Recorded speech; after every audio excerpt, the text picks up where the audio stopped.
welcome everybody. This is so exciting. Welcome to Activate 2024, United Latinas Annual International Women's Month Summit. We're excited to welcome everybody. Welcome, welcome. Say welcome on the chat. Let us know where you're coming from. Remember, this is all about building community with each other and connecting with each other. Remember to drop your LinkedIns or wherever you want us to connect with you and between each other. Absolutely, absolutely. So this event is about getting everyone to activate. What does that mean, to activate? To take us from intention, from dreaming to actionable steps. We want to get everybody from, because we're Latinas, I know for a fact that all of us have multiple dreams, and for many of us, you have been laying them sitting dormant on the back burner for the right time to execute. But right now is the right time. Today is the right time. And that's what we're calling into action. There is no better time than this moment to make sure that we are putting into place the execution of our dreams. Correct, Ileana?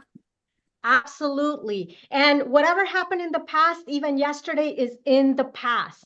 What we have in our control is what we're going to do right now and how we're going to move into the future. I mean, who would have thought 5 years ago that we would be joined all together? Doesn't matter where we are, Chicago, Worcester, New Bedford, Arizona, Chile, and you, Sandra, in Florida, and me here in Rhode Island, and we would be sharing a beautiful, beautiful space of empowerment, inspiration, and just a whole lot of good vibes. I love it. I love it. I love it.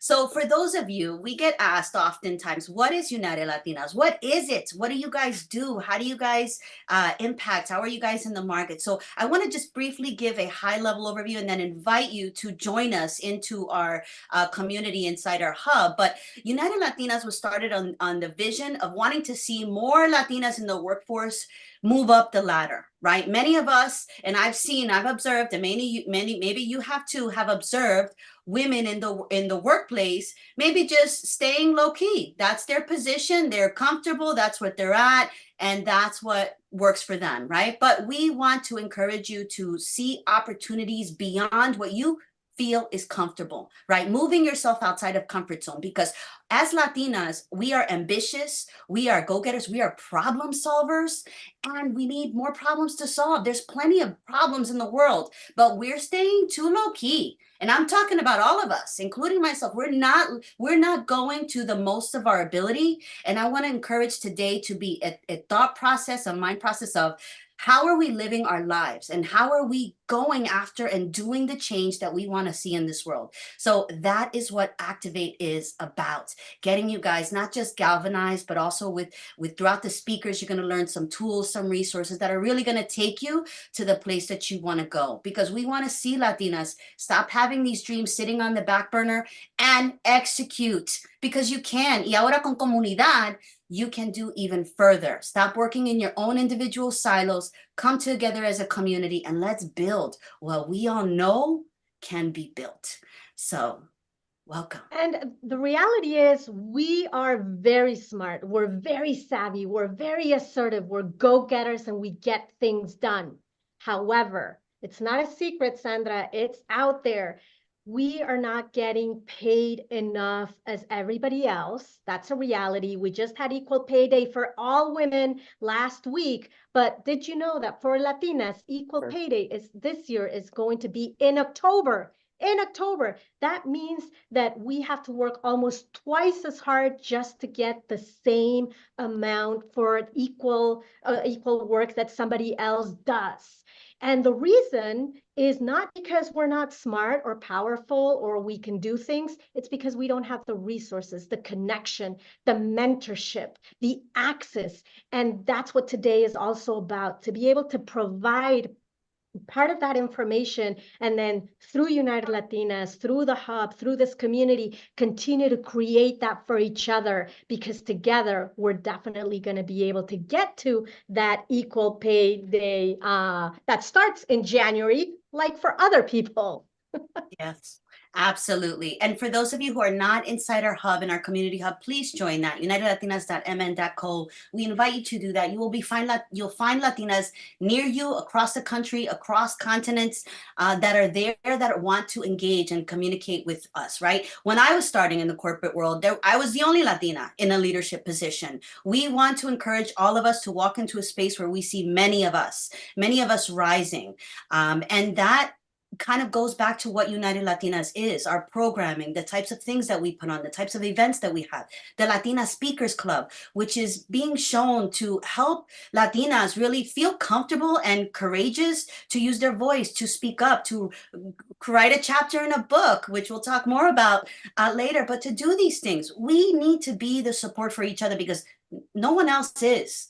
And sometimes you are inundated with your day to day or your home life that you forget that you need sisters, not just that are going to say, that's a great shirt, I like the color, but saying, sister, you need to go after that promotion, or you do deserve this thing, or you know what, you should pursue an entrepreneurial because what you do here is amazing, right? We need to encourage each other to really build the companies, the organizations, the atmospheres that we want. And that is what we do at United Latinas through our speakers club, through our leadership programs, through our business development and entrepreneurial tools that we have coming. It's exciting.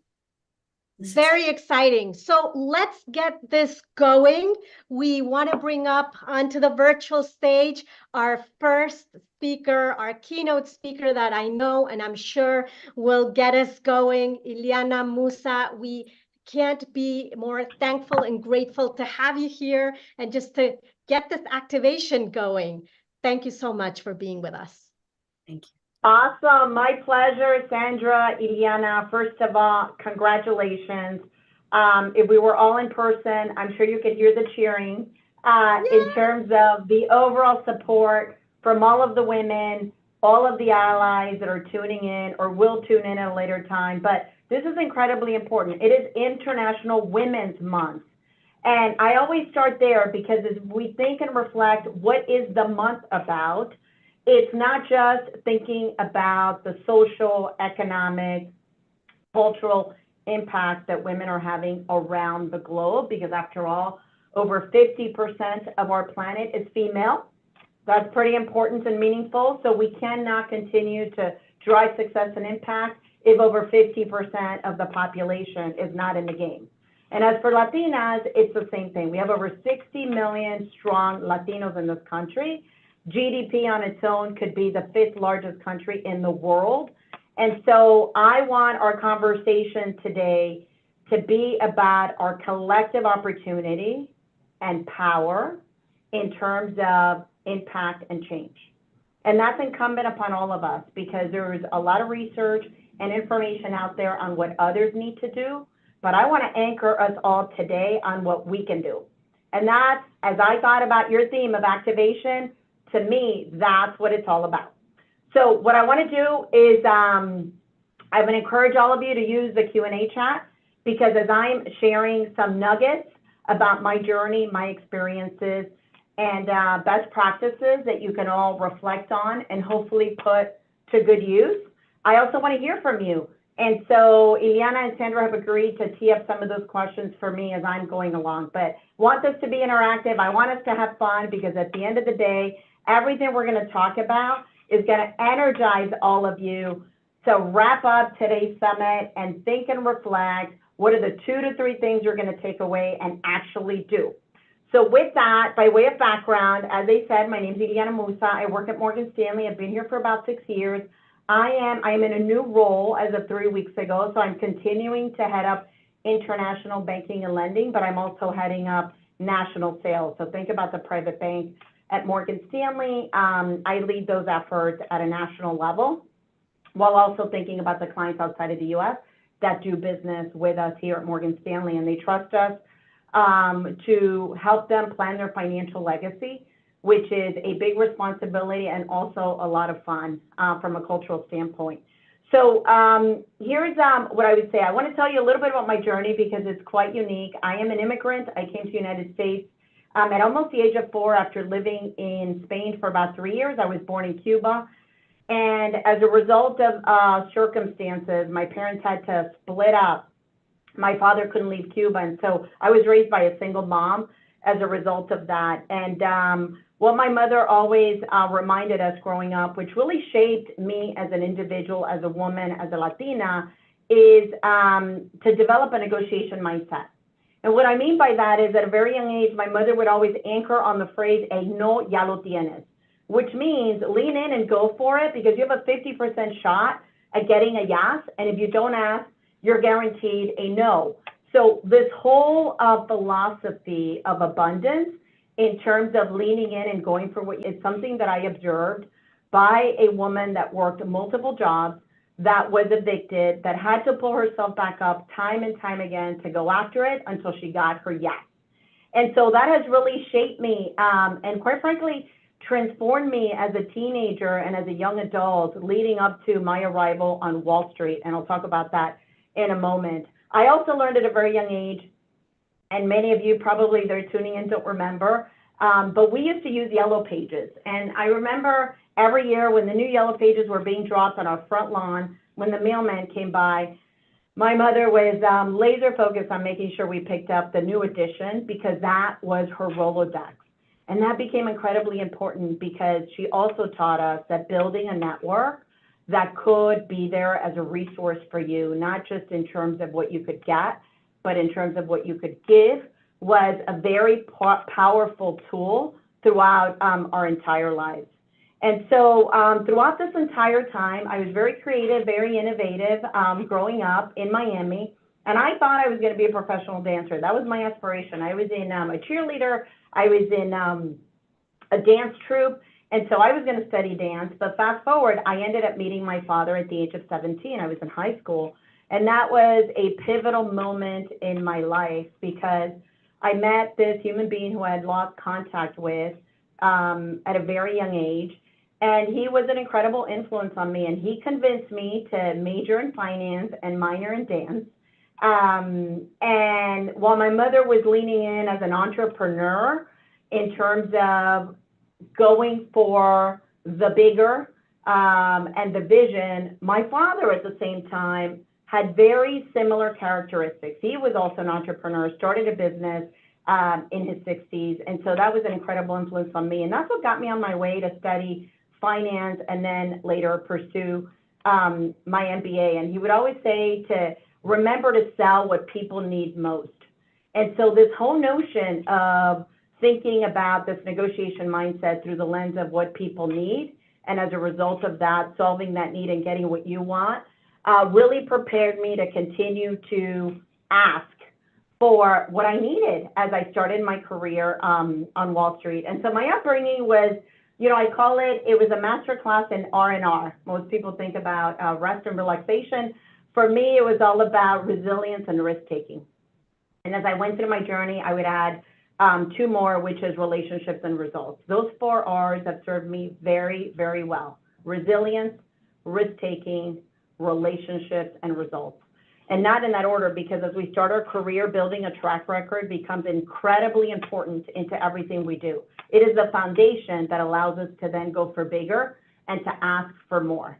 And so as a first-gen student, which I know some of you tuning in are, I was also incredibly grateful throughout my entire journey as it relates to being able to give back and understanding the value of an education. And I've never forgotten that. I sit on a couple of boards at Florida International University and the University of Miami because having access to an education is really the first step and the catalyst to being able to do more. And so look, by the time I got my MBA, I moved to New York.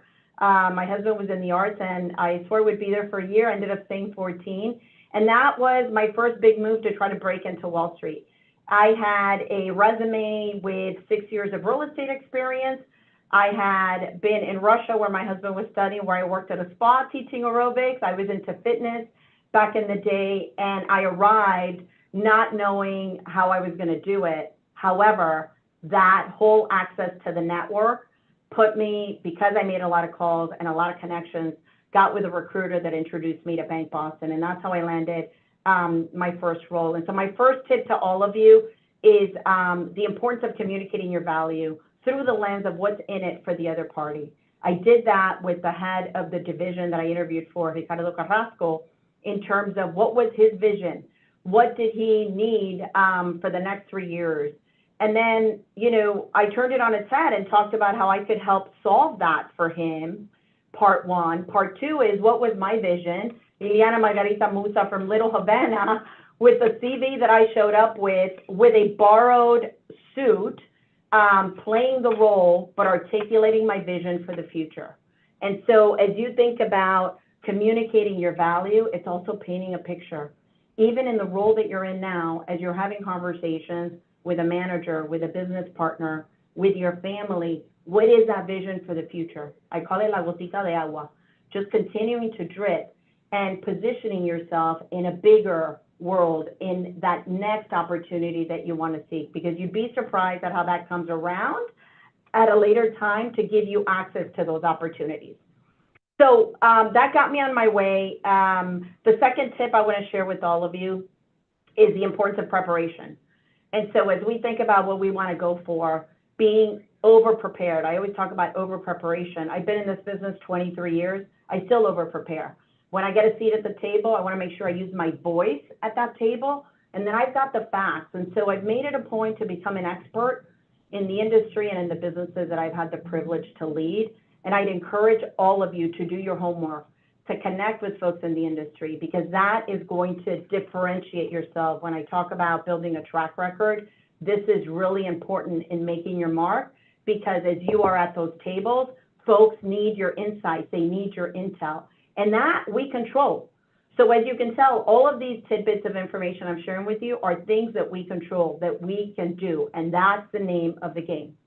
And so 10 years into this career, I've now worked at 3 major banks, going from Bank Boston to Chase Manhattan Bank to JP Morgan Chase.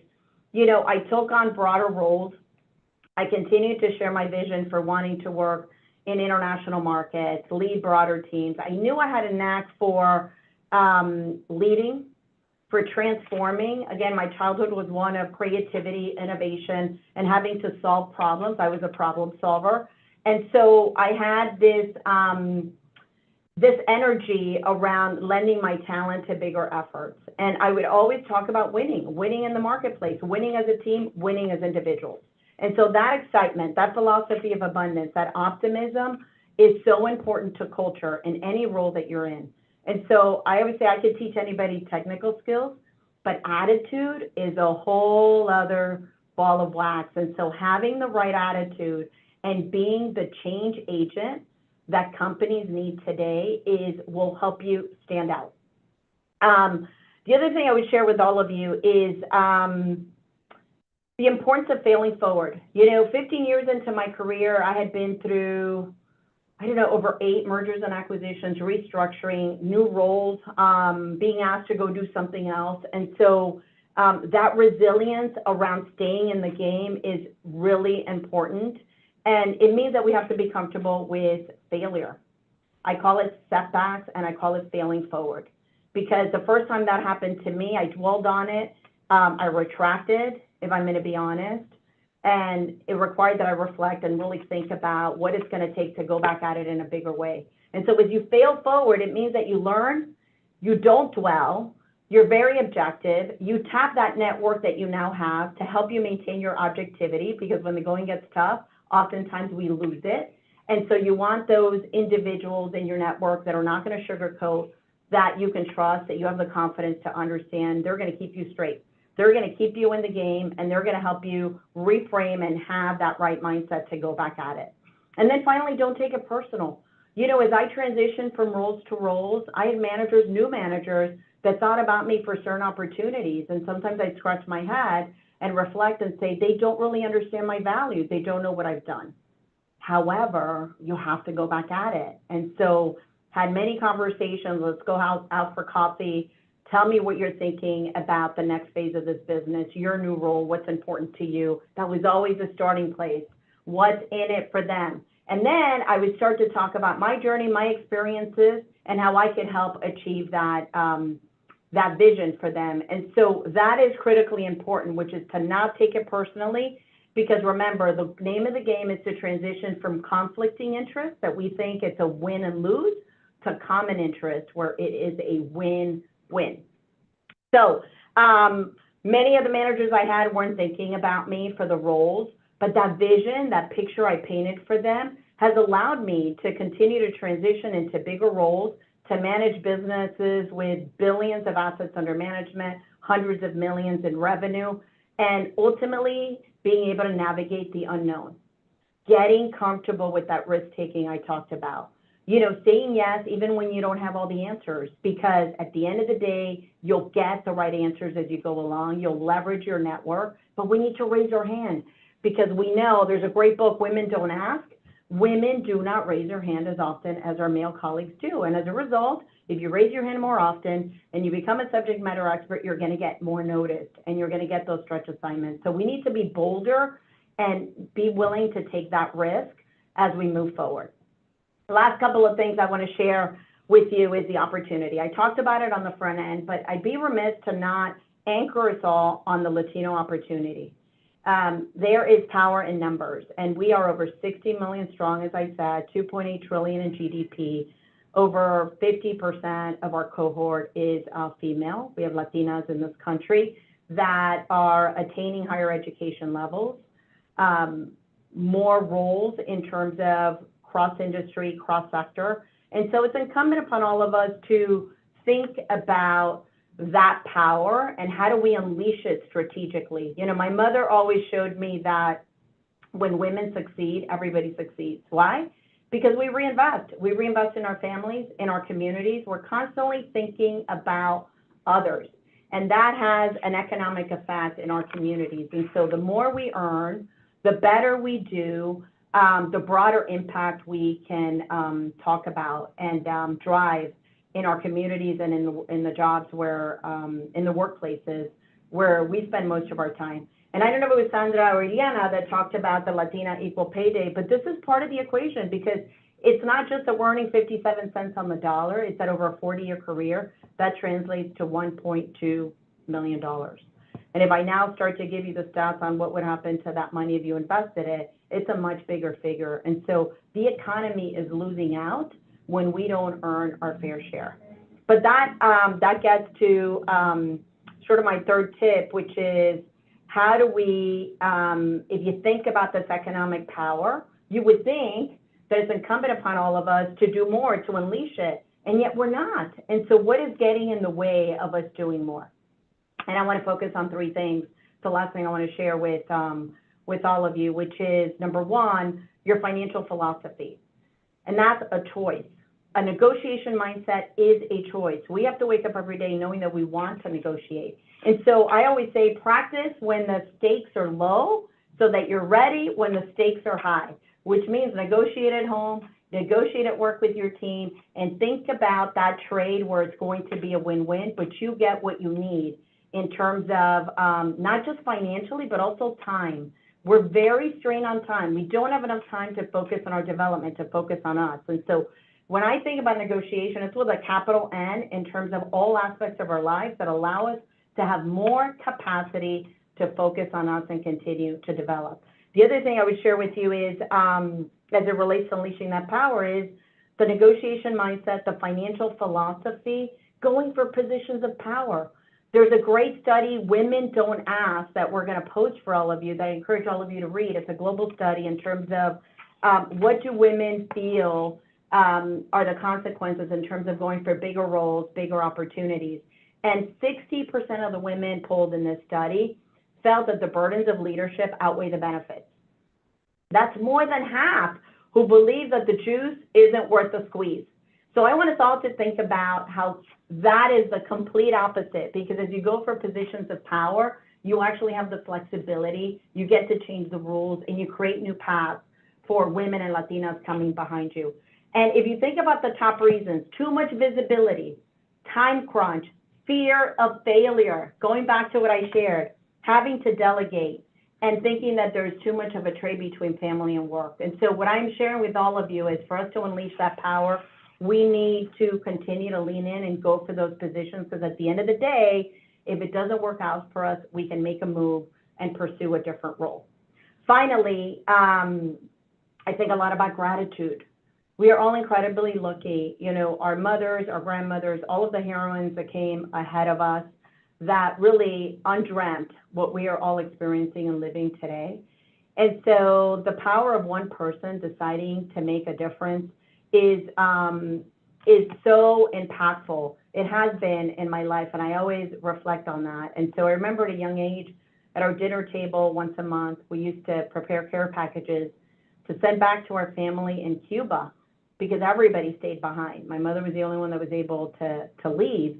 And so, you know, the innovation, the creativity, making all of these items look new, because that's the only thing they would accept, putting food items in shampoo bottles to try to get food through. And then, you know, we were sitting on pins and needles waiting to make sure that everything got there. And so even though there was a struggle, there was always a philosophy of giving back and making sure that we'd open doors for others. And that has stayed with me. And so I would encourage all of you, do not underestimate the power that each of you have to drive change and impact in the communities that you work, in the workplaces where you're thriving, because behind you, there's always a woman, a Latina, a colleague that's watching, that you have an opportunity to impact their life in very meaningful ways. And finally, I want to leave you with the mantra I always share with my daughter Bella. She's 11 years old. She's a Girl Scout. She's my inspiration every single day, which is regularly take personal risks. That's what I shared at the beginning. Number 2, never hesitate to ask for what you need. I used to say ask for help. I've reframed that. Ask for what you need. The more specific we are, the better. Use your influence, as I just said, because we all have it. It doesn't matter what title, what role you're in, you have the influence to drive change and positive impact. And then finally, never forget where you came from. We all have such unique stories that when we share it with others in a professional setting, it allows us to have a much deeper connection. And when we do, it allows us to accomplish more together because people recognize we're on the same side of the table. So with that, I am going to pause and pull in Ileana and Sandra back with us. That is amazing. Thank you so much. So many nuggets. We dropped as many as we could on the chat to make sure that they're immortalized there. Everybody has the ability, by the way, to save the chat so that you can save the connections, you can save the nuggets, you can save the actions, the tips, everything. Because I know that we want to be present listening to all of our speakers, to listening to you, Ileana, but we also need to have that separate information. Thank you so much. I don't even know where to start. Like, I have so many follow-up questions, but I also know that we have amazing speakers that will continue just like you to share, you know, all of these great advice and so human. I think it's important to recognize that we're still, no matter what level we are, we're still human, we're still vulnerable, we still make mistakes. I love the, you know, failing forward and feeling comfortable with that, because I think now the standards in some cases are too high, no matter where we are. So I love that you did that and you shared that. Absolutely, absolutely.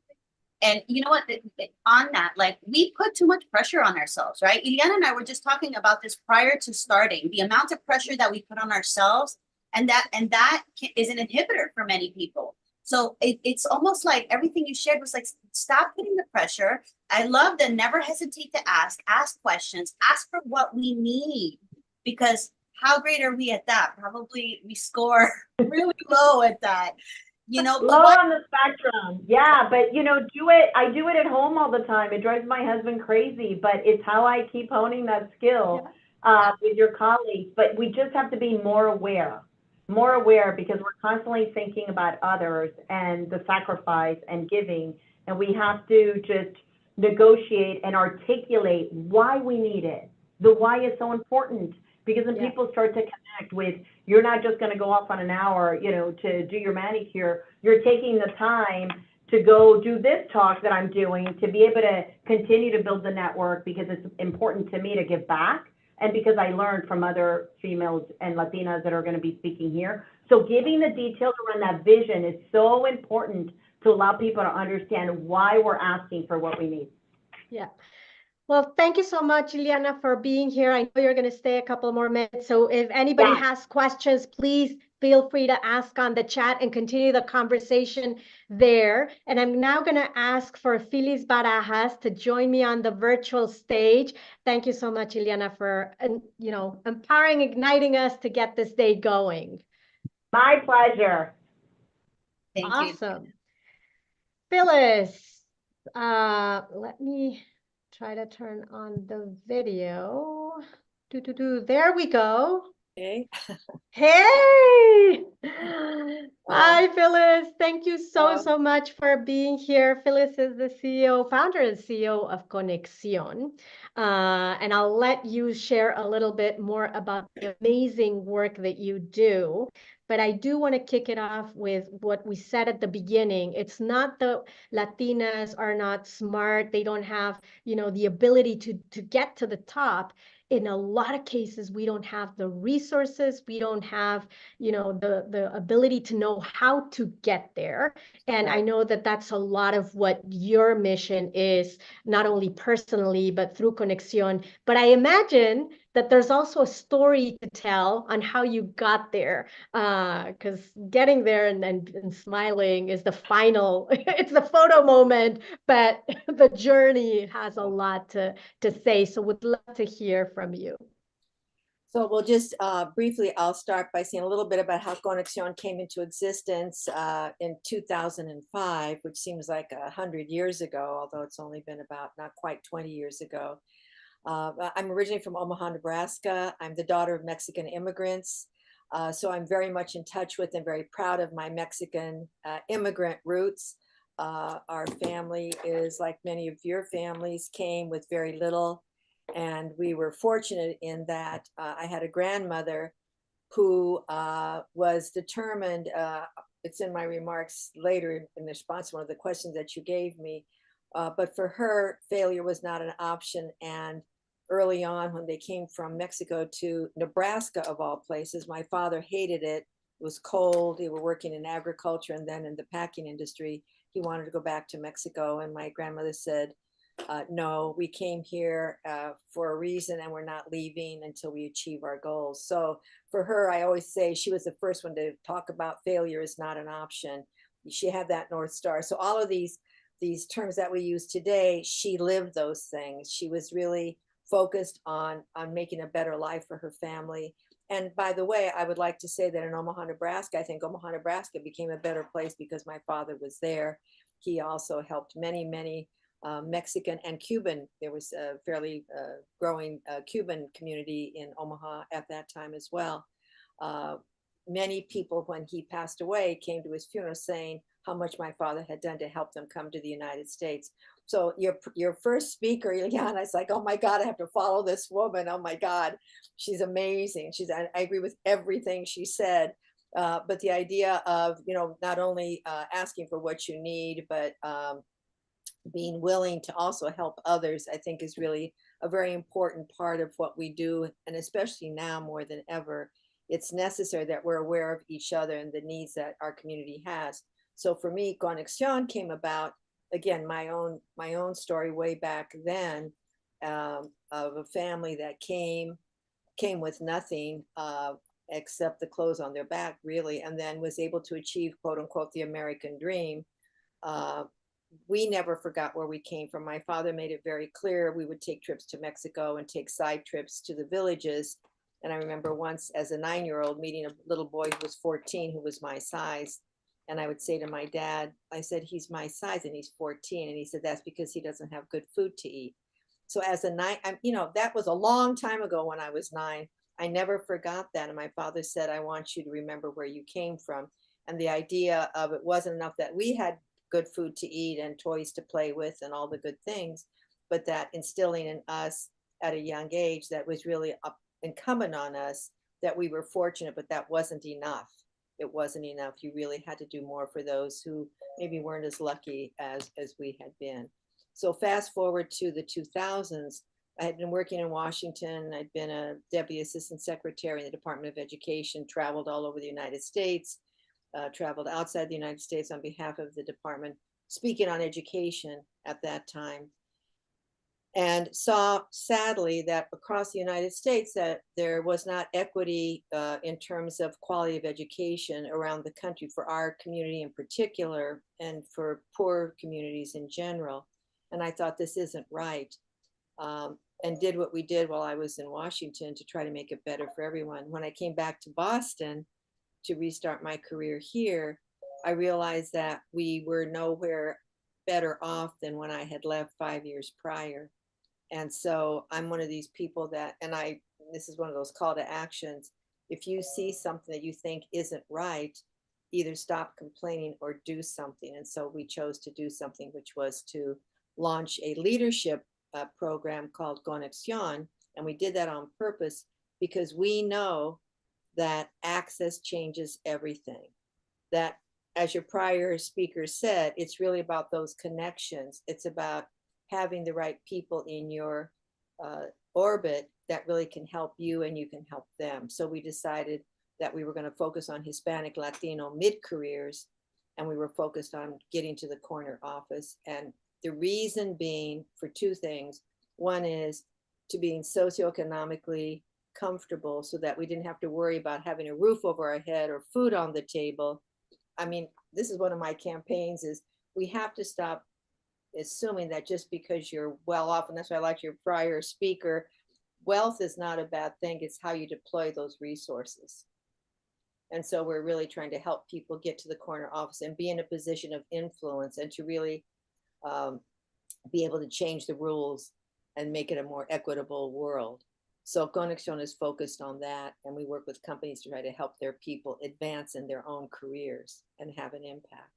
So we launched Conexión. We employ mentoring. Our mentors are predominantly, again, if you look at the leadership in the United States, it's mostly men at the C-suite and mostly Anglo.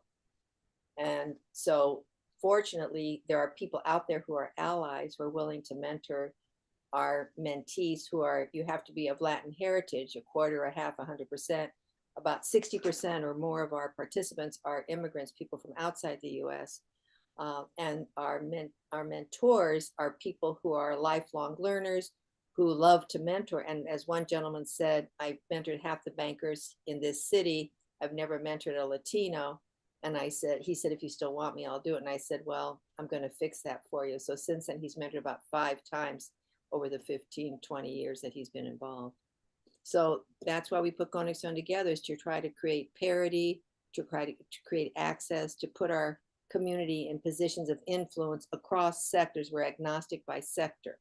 So environmental, whatever it might be, but we have people in leadership across all sectors. So I'll stop there in terms of how Conexión came into existence. And we have over 300 mentors. So anytime you want to enroll, let us know. Thank you, and please connect with Phyllis and Conexión because you're right. Although we're trying to continue to build a system through United Latinas of bridging the gap of great Latinas, like you, like Ileana, like the rest of the speakers that we're going to have today, and many of the speakers that we've had in the past, so that our members are able to have those connections, those chats. Sometimes it just takes a 15-minute conversation that can change your life forever. There might not be the only opportunity. So Conexión is one of those many other options to do that. One thing, as a coach, one thing that I hear very often from Latinas and from other people in general is, I know I need to have mentors. I've heard it now time and time again. I know I need to have sponsors, but how do I go about it? And if I don't have access to Conexión, or if I don't have, just in my day-to-day, in my work, how do it feels weird to just tap onto somebody's shoulder or knock on somebody's door or send somebody an email to say, hey, do you want to be my mentor? And that in a way stops us from moving forward, right? What are your tips? What do you invite people to do? What do you recommend all of our audience here? How to go about that mentorship, and more importantly, also that sponsorship? Right. Well, first of all, sponsorship is a subset. I always see a subset of mentoring. And mentors and sponsors can be the same person, or they could be two different people. So that's one thing to keep in mind. But in terms of finding a mentor, and I'll come back to that in a moment. In terms of finding mentors, I always say to people, look around you. And one of the things that people sometimes forget is start with your own immediate network. A lot of times people don't realize that there's such a thing as peer-to-peer mentoring. Sometimes people don't realize, but that's a very legitimate, useful thing to create is peer-to-peer mentoring. And that is called a bonding network. By that, we mean it's a group of people that have similar goals, similar values, similar interests, and so forth. And you can really help each other. And in Conexión, a number of times mentors have recommended, we had somebody in Ohio, of all places, working in quality. And she said, nobody in my company is Latino. And then her mentor said, really, is that the case? She said, well, yeah, there's a few. So what he suggested to her, rather than waiting for the organization to do something, she went ahead and started inviting people to have coffee with her. So she found them in the company and started inviting one or two people to have coffee. And over time, she built this little network of, three other people besides herself that they could meet on a regular basis to have coffee and just kind of affirm each other, because it was a very, very white organization. No criticism of the organization per se, but as a Latina, and she is an immigrant, and of course, like many individuals, she was worried about, quote unquote, her accent. And I said, well, that's something that I understand that you feel. I mean, my telling her that she's perfectly understandable isn't enough. It's how she felt. And so with her little group, they were able to get together, affirm and support each other. And it really made work and being in that organization a lot more tolerable, if you will, and it could lead to other actions that they might take that they wouldn't have thought of on their own. So number one is look around your own immediate network. Can you create your own little peer-to-peer mentoring? And that has real value. It opens you up to new networks because they belong to new networks. So that would be one thing I would certainly recommend. And then the second thing would be to take risks and go to events not unlike this one, both that are Latino focused and might be industry focused. And you might, and this is also something that people have done that works, is you might find one other friend that's willing to go with you and be your wingman or wing woman, as the case may be, and go to an event. And sometimes people ask me, can I go with you to an event? And I'll say, yes, you can go with me, because they want to know, how do you dive into a room full of people, especially if we're not, there are very few Latinos, if any, in this network that we might be going to. And they want to go with me and figure out, how do you talk to people that you don't know? And of course, as we all know, there's preparation you can do, create a short script. You interview them. What made you come to this event? What do you like about this event? Tell me more about yourself. All of those things that are conversation starters. But again, it's like breaking into a new network. Finding a mentor isn't going to be like, you're going to meet one person and then magically you're done. Unless you come to Conexión, we match you. We do all the work for you, by the way. Ours is a formal program. And we do match, and we have a sticky program. About 87% stay connected after the program ends. If you're doing it on your own, give yourself a little bit of time and, consider going to things that you haven't gone to before. Take somebody with you. You don't have to go alone. If you meet somebody, say, is it okay if I, follow up? I'd love to talk to you further. Like you did with Ileana just now. You said to the group, some of them may in fact reach out to her. I sure as heck would. In fact, I probably will.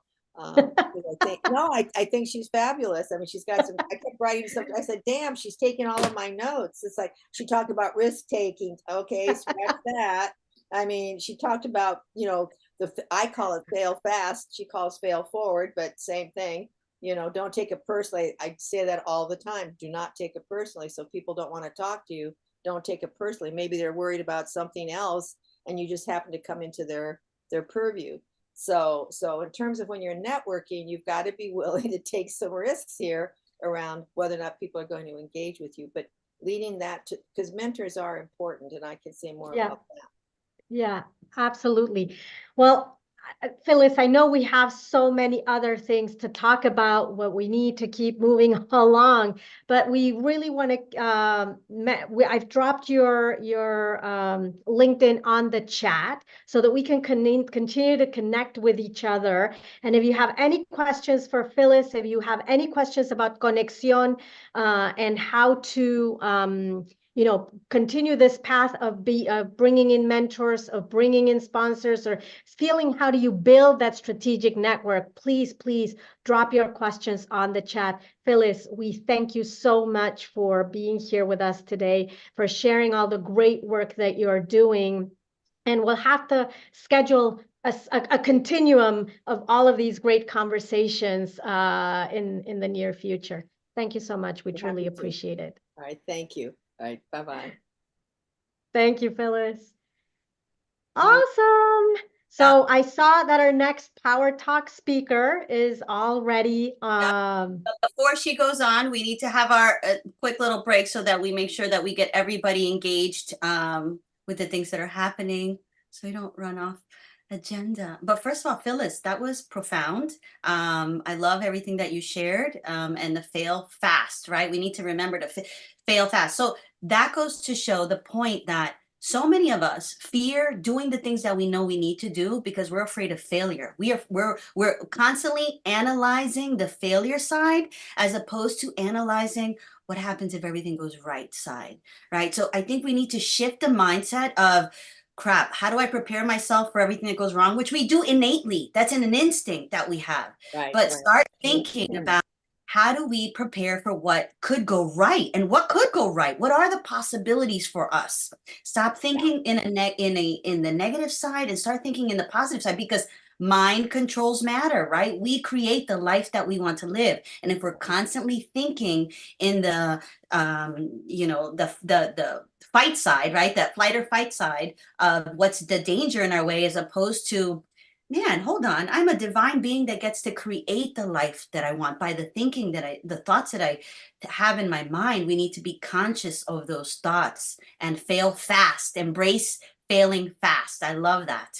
Can I piggyback on that? It's a quote that we use in Conexión. It's not original with me. I believe it was Mandela that said it, but the quote that I use every year with the Conexionistas is, I either win or I learn, because we've been so socialized about win and lose, which is so debilitating.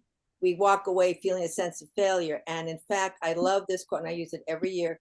Think about it. When something doesn't go the way you expected, I either win or I learn. And you can make a decision, because now you know more than you did before you did this, whatever it was. So I either win or I learn. I think that's so empowering for us, for all of us. So, but as you said, there's more I could have said, but I'll stop. So we have a lot of I know we run out of time on these all the time with so many rich content, but thank you so much, Phyllis. Okay. And I'll drop the link. If you can drop the link, Phyllis, of Conexión, they're asking it on the chat.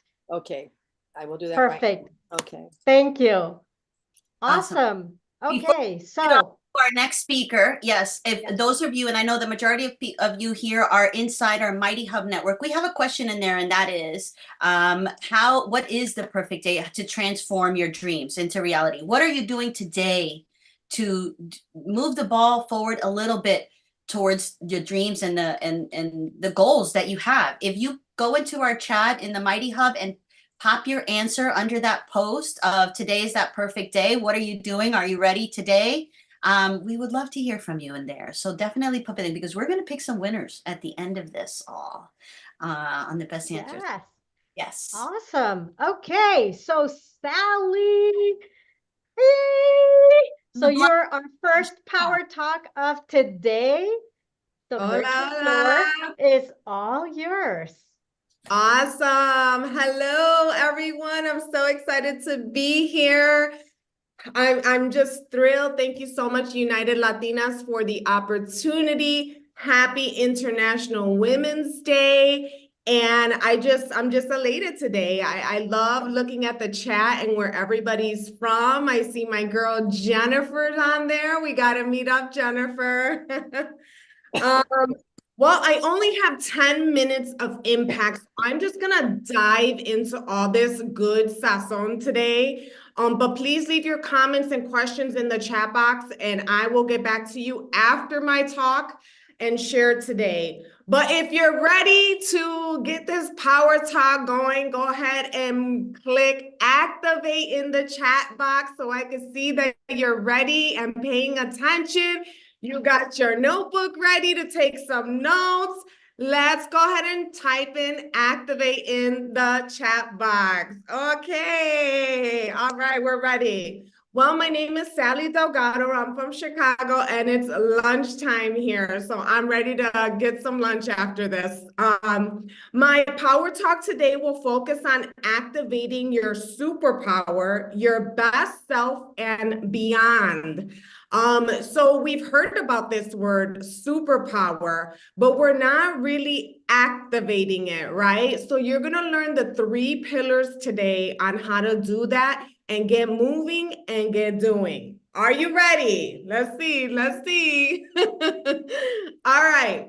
Pillar number 1, how to identify your superpower.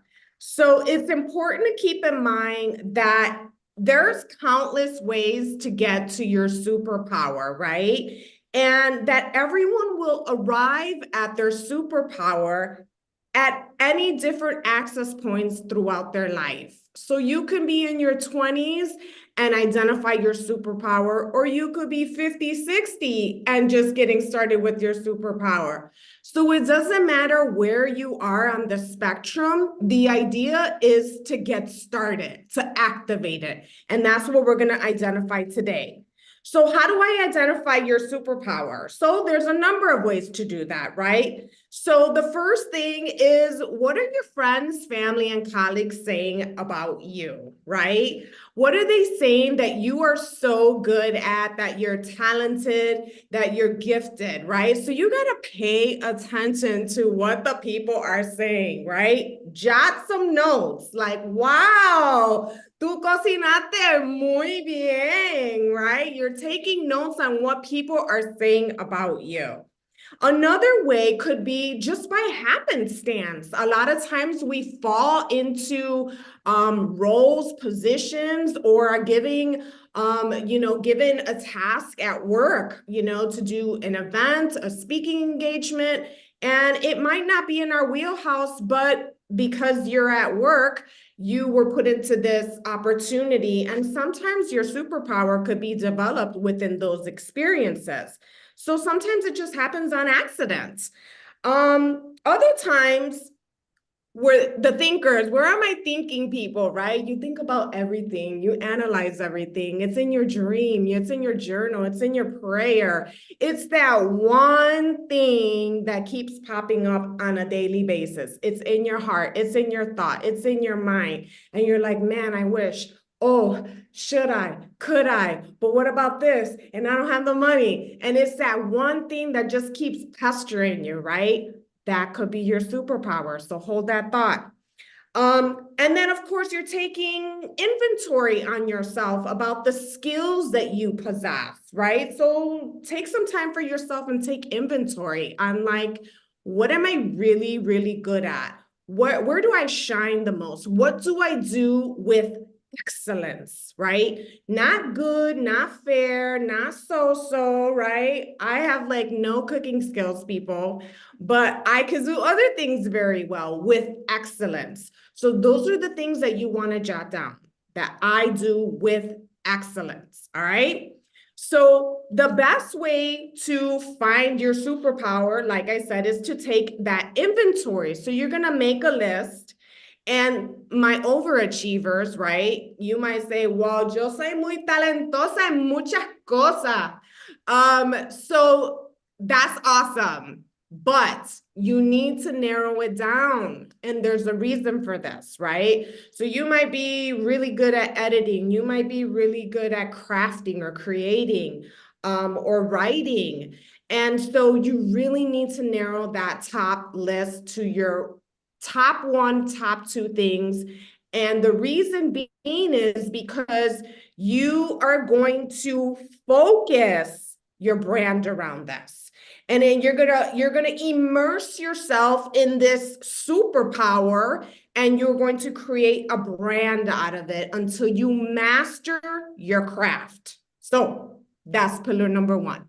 Pillar number two is, okay, Sally, now I know my superpower. What do I do with it, right? Some of you have been sitting on your superpower for decades, okay? Right? Like I shoulda, coulda, we passed the Avon phase, we passed the Tupperware phase, and here we are in 2024, and we are still sitting on those dreams.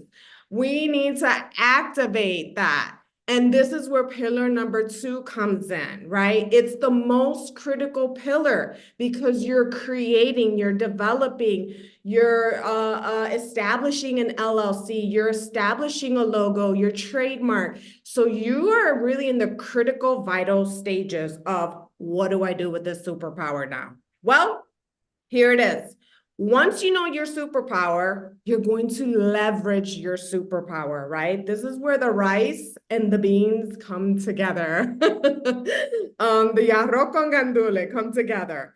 But Sally, I already have a job. I already I already make a good living, and that's great. Do you have to quit your job? Absolutely not. In fact, you're adding more value to yourself by doing so, and you're creating more streams of income, right? And like our speakers both shared prior to me, you can potentially create a bigger impact because of your superpower. So it's a win-win. You have to get moving, right? But Sally, I have 3 kids and 2 of them are ready to go to college. Where am I going to find the funds? Where am I going to find the money to activate this superpower? Well, my answer to that is, how can you not afford to not do that, right? We only have one opportunity to create to be a change agent, to create change, to do bigger things, to go beyond the limits where our parents came from, our comunidad, right? So this is your opportunity to do that. So the answer to that is, how can you not afford to do that? We need to propel ourselves out of our comfort zone, right? And this is true for me too, right? I'm a first-gen student. I didn't have mentors growing up. I grew up without my mother. So I'm looking for people. I'm looking for someone to guide me, right? So this is your opportunity. This is your second opportunity for some of us, right? So you have to take chances and you have to take risk and propel yourselves.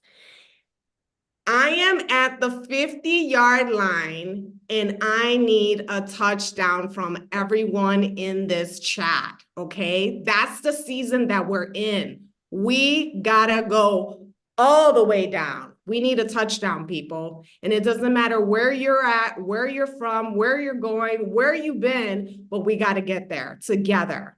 So vamos. All right, pillar number 3 is the final stage, right? Which is nurturing your superpower. So pillar number 2 gets busy. It's like I said, it's the rice and beans coming together. It is busy. It is you're meeting people, you're thinking, you're researching, you're planning, you are activating. It's going to involve some change. It's going to involve some newness. And a lot of times people get stuck in pillar number 2, right? But if you're a lifelong learner, you're going to wrap it up really nicely with pillar number 3. And that's the ongoing professional development. That's staying abreast on trends with your superpower, right? Research, personal development, reading. Oh my gosh. If I can't make it to every conference, I promise you that I'm reading, right? Conferences are super expensive. They could be $5,000, $10,000. So if you can't make it to the conference, if you can't do that, then read, find those self-help books that are going to guide you, that are going to navigate you to activate your superpower.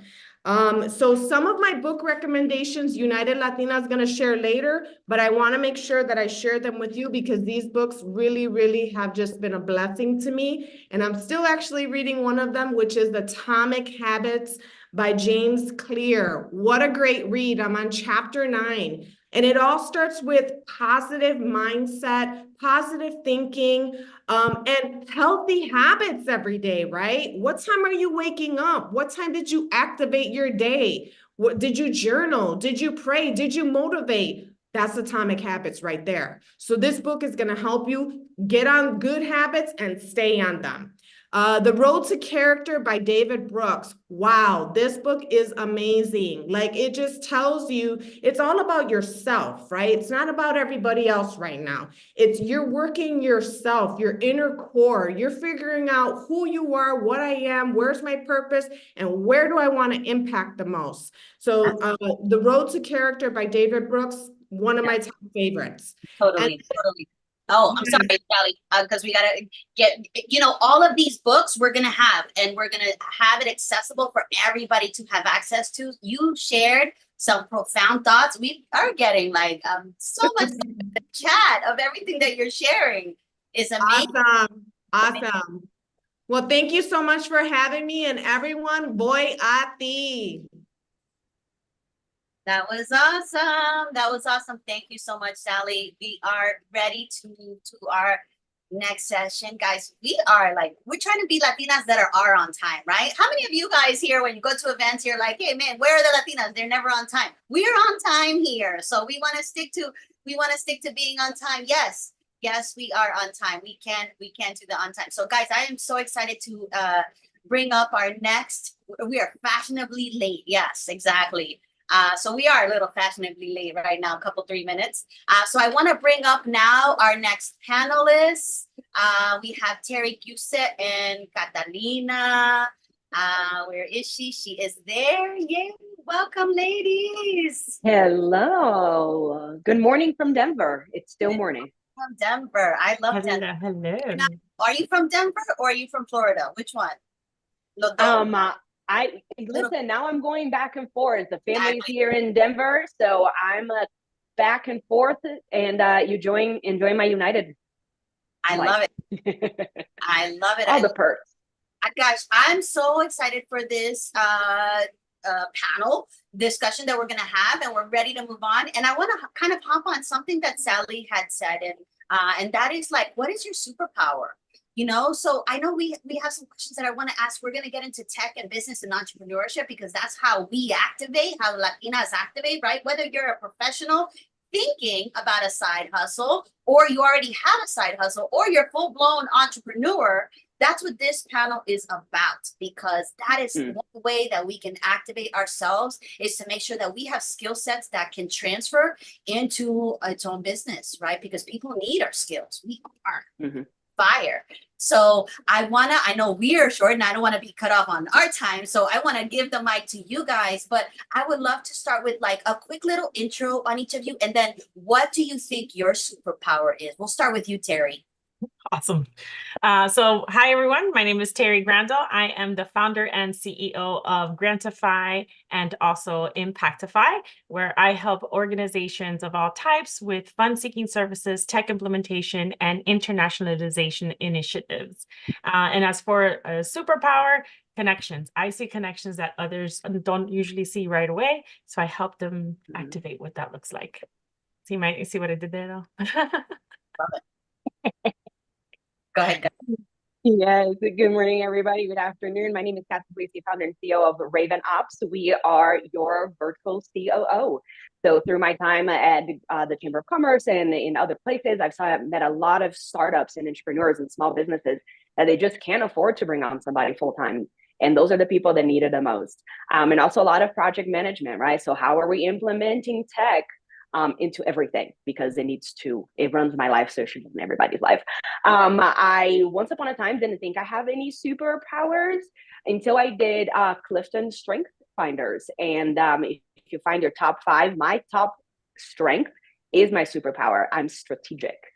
So that is my top strength. That is my superpower, because we are thinking here. I've already thought of every solution and thing that could happen, and my brain is just strategizing constantly. So I'm constantly taking that to every client that I have and everything that I do, unfortunately, or fortunately.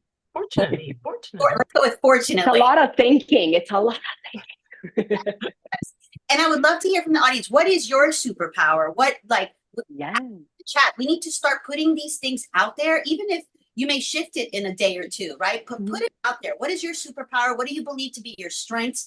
Because we want to bring those to surface. We could start fueling all of that. But this is, I love everything what you both just shared. Let's get into some tech and some business side, because again, we do have some entrepreneurs here. And I know that there are a lot of barriers that happen with Latinas, especially regardless of the fact we are starting businesses 6 times faster than most people. There's still a failure rate, right? There's still a lot of baggage that goes with that. So we really want to understand, like, what are the barriers out there, and then how can we overcome some of those barriers? So Terry, we'll start with you again. Like, what are some of the barriers? You are I love what you're doing, because everybody here in this space, and we will be doing more with you, can tap into some of your knowledge. But share with us, what are some maybe barriers that you faced and you've seen so far as being a Latina starting a business or going entrepreneurial? I think there's several, but I would say the first one, which was the shocking one to me, because some of it you kind of understand, was the fact that it was, when I said I was doing this full time, it was received by some as, oh, that's cute, you'll be back in the corporate soon. Like, you'll get tired of that. That's not. And I was like, the heck? I felt so insulted. I was like, what are you trying to say? So I don't know if it was because I was Latina or female or whatever it was, but I was like, this is not the first time I do my own thing. So like, it was just, that was one that I found challenging, because it was like the lack of faith when it was when that's not when it was needed. But at the same time, I turned everything into a positive. So I was like, you know what? I'm gonna prove it to you. I'm gonna show it. So I think that's one. But I think also, you mentioned the failure. The true factual one is we do have limited access to capital, and we all look for capital. And I think it was mentioned a little while ago, you know, we need funding. So being able to diversify where we're looking for that funding is huge, because you have it for different reasons. Whether you're launching a product or a service, that initial capital is crucial. I love that. It's so true, because that's kind of one of the things that always comes up. If we had more money, what would we do with it? If you had, and this is for everybody in the audience, if you had, let's say, $500,000 right now, what would you do with it? And unless we start thinking in that practical sense of what would I do with $500,000 for my business, we won't ever get that $500,000. So start thinking in that moment of, we need to be prepared to answer. And to that effect, it's interesting because so men who launch businesses, they already launch knowing that they're going to ask for money, whether it's through loans or VC or whatever it is, where women usually pick in their own pockets. And there's a whole thing. It's like, never use your own money to launch a business, right? Women are not like that. We are the last to ask for assistance and ask for help. So we'll dive into our own personal savings or retirement accounts or whatever it is to not ask for help. And it's actually a detriment. Yeah. We'll love your thoughts on that, Kat. So true, Terry. Yeah, because we deserve it, right? Like, I feel like one of the things as a first gen Brazilian, you know, not only are we female, not only do we already feel like, oh, should I? Am I? You know, because especially, I don't know, for me, immigrating to the United States, you have that thing is like, you get there and you go to college and you go to, you know, you're in this box and you're desperately trying to prove yourself, right? You're desperately trying to straighten your hair and lose your accent and try to fit in desperately. So I feel like a lot of those challenges is just overcoming that, because again, men walk up and they know they belong.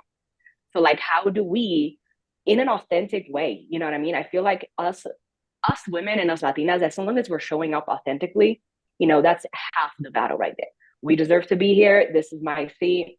You better fight me for it. Yeah, absolutely. You know, and that's the struggle, right? So we do not advocate for ourselves enough.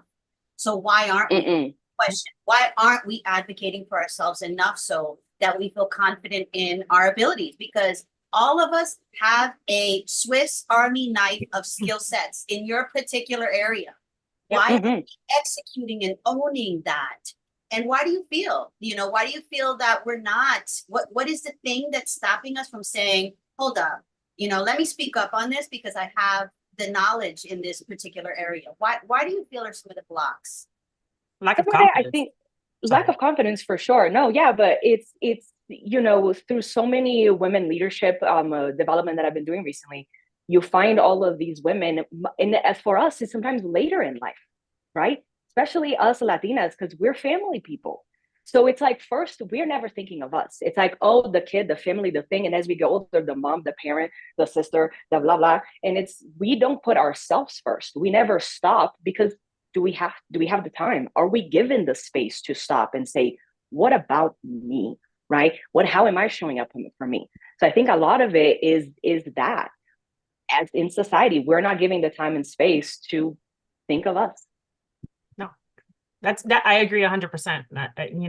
That we're seen as selfish when you think about yourself. And unfortunately, if you do stand up, if you do come with confidence, then it's seen as a negative attribute versus a positive. It's like, Kat, you mentioned earlier, a man walks into a room, he acts like he belongs there, whether he does or not. And you're like, this buffoon, right? But then the woman who does belong there is sitting there, she's probably in the back seat or in the corner and staying quiet because then I'm too abrasive, I'm too, ambitious, whatever it is. It's always the other B word. So it's walking that fine line. How am I a boss without being a bitch? Pardon my French. Sorry. It's that line, and I think that makes it difficult, and it's just an added layer of stress to what you are trying to do. Absolutely. Did you want to add something to that, Kat? Oh no. Yeah, that is so true. How many of you listening are not really executing that voice? I know that in my early career as a professional, me quedé callada, even though I knew I was like, these guys aren't addressing this thing. And at that point, I was in my early 20s and I was like, I'm in a room full of all men. And I didn't speak up at that moment because I'm like, who am I to speak up? This, who am I thinking is what we need to shift. Right. Point in life is stop thinking the who am I to say this and say what you believe is right. And that is how we start changing these narratives and getting people and getting ourselves to be at the point where we are like, hold up, I got something to say about this. And yes.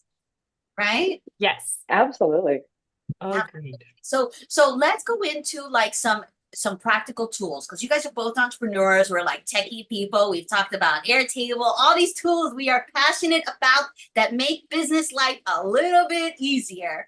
And we're big fans of Airtable here at United Latinas. But amongst other things, what do you feel are some backbone tools or infrastructures that we need as Latinas to operate a business today? What do you guys think? Go ahead with Terry. Well, for one, find ways to automate the mundane tasks, right? That's the overall, and how you do that is the first thing is understanding what are the things that are preventing you from doing your day job, right? If you are working for a company, what is that's taking away that time and the energy from what you are actually meant to be doing. If you are an entrepreneur, then the same applies, but to your organization. What are the things that, you hire people to do certain things, but if they're bogged down with emails or little tasks that could be automated, then you're hurting your productivity and your efficiency. And so I use one that drives me crazy. It's calendars, right? Because you want to meet with somebody and then you're going back and forth. You spend 3 days trying to bug down a date and a time. I use Motion, which does everything for me. It manages my tasks. It tells me, I tell it, okay, especially with grants, right? I have projects, I have deadlines, I have several ones. I put in all my thing. I created a template. So every time I identify something as a grant project, it automatically adds all the tasks that I need to do for that grant for me and puts it in my calendar. So it tells me what I need to prioritize on a daily basis. And then it has the booking link that, I just put it on everywhere and you book my time. But the best booking link, because the AI is built in, I use Motion too. Sorry, we really geek out over this stuff. I use Motion in I have several different clients, right? So it's perfect because you can do different workspaces. So for example, let's say Latinas United is a client and I know I committed 10 hours a week. So I'm going to put there 10 hours a week, and it will block time. It will block into chunks, and it will get in there. And now it's yelling at me that I have overdue tasks, right? Yes. So it will keep you in line. And the booking link, it has AI built in. So it will actually give you your preferred meeting times. It's fantastic. It's just, oh my God, it's amazing. It saves so much time when people are like, hey, can we schedule a meeting? Sure, here's my link, find a time that works for you. And then I have everything on there. So it's going to book at a time, like Kat just mentioned, that I want too. So. And if your tasks are there and they're in danger, it won't book a meeting because it knows that you're busy. God, I love AI. Yeah. But moving into other things, everybody needs to meet Chatty, as Terry and I call ChatGPT. Chatty is our friend. We were literally just chatting, as before this, a new way that I just discovered how to use ChatGPT. You're building a new thing, or you're online and you can't find something, right? Like you need to fix your GoDaddy and you're going through all the manuals and FAQs and whatever. Drop that link into ChatGPT, make it learn everything. Then you ask it questions. How do I update my domain? How do I fix this DNS issue? Copy paste issue. What does it mean? How do I fix it? I was like, amazing. But yeah, it's finding those things that take forever. It's like, if AI can do it for me, then I can be doing something else. Love it. Go ahead, Terry. Did you want to share I was something? just going to add one other one that we need to start looking at more closely, and it's Copilot, which is by Microsoft. It is powered by ChatGPT, but what they're starting to do, and it's not fully out yet, but what they're starting to do, especially for organizations on the data and the reporting, without having to do so much of the manual data compilation, is amazing. So that's my current geeking out situation that I got going on. Yeah. Because we got to talk about it. Yes, we have to talk, because if you want to do a data report, traditionally you have to put all the data in Excel, make sure that it's clean and blah blah blah before you can even do the reports, and then you play with it. The pivot tables, which not everybody is a fan of. I love pivot tables, everybody else does not. With Copilot, it doesn't matter where the data is, as long as it's in one of the Office suites. You ask the questions and it grabs it from everywhere, whether it's Excel, PowerPoint, Word, SharePoint, whatever, and puts it together and generates it. Okay. I love it. I needed to have like that one. Now, wait, and the other, Scribe. Oh, yes. Scribe has been saving my life. If you don't know about Scribe, it's free, because I always find the free version of things. So like Airtable, sorry, Airtable, if you're listening, I refuse to pay for you, because I will find the shortcut to keep it free. But Scribe, you have the Google Chrome shortcut, and it literally creates training manuals. So let's say I build an Airtable for somebody, and I was like, how am I going to train this person? Scribe. Click. Every click that you do, it takes a screenshot, and AI gives you like the detail. Click here, press Control-Alt-C, and like automatically does it. One click, one share. Now my client has it. Now I never have to walk them how to walk that Airtable again. Yes. Fantastic. And I was just going to add, so like for those that are non-techie, right? We're geeking out because we're in tech and we're always in it. But on the non-tech side, it could be overwhelming to hear, right? There's always something new. Just talked about something. True. I think, to try to make it more bite-sized for those of you that are not in tech, would love to learn something, do something, but don't know where to start. Again, start with your own needs. What would be something, if you had a magic power right now that you would love to, a task that you would love to not be doing? Right? Start there. And then there is a website that there's an AI for that, where you can go search that. It's like, there's an app for that. It's a new version.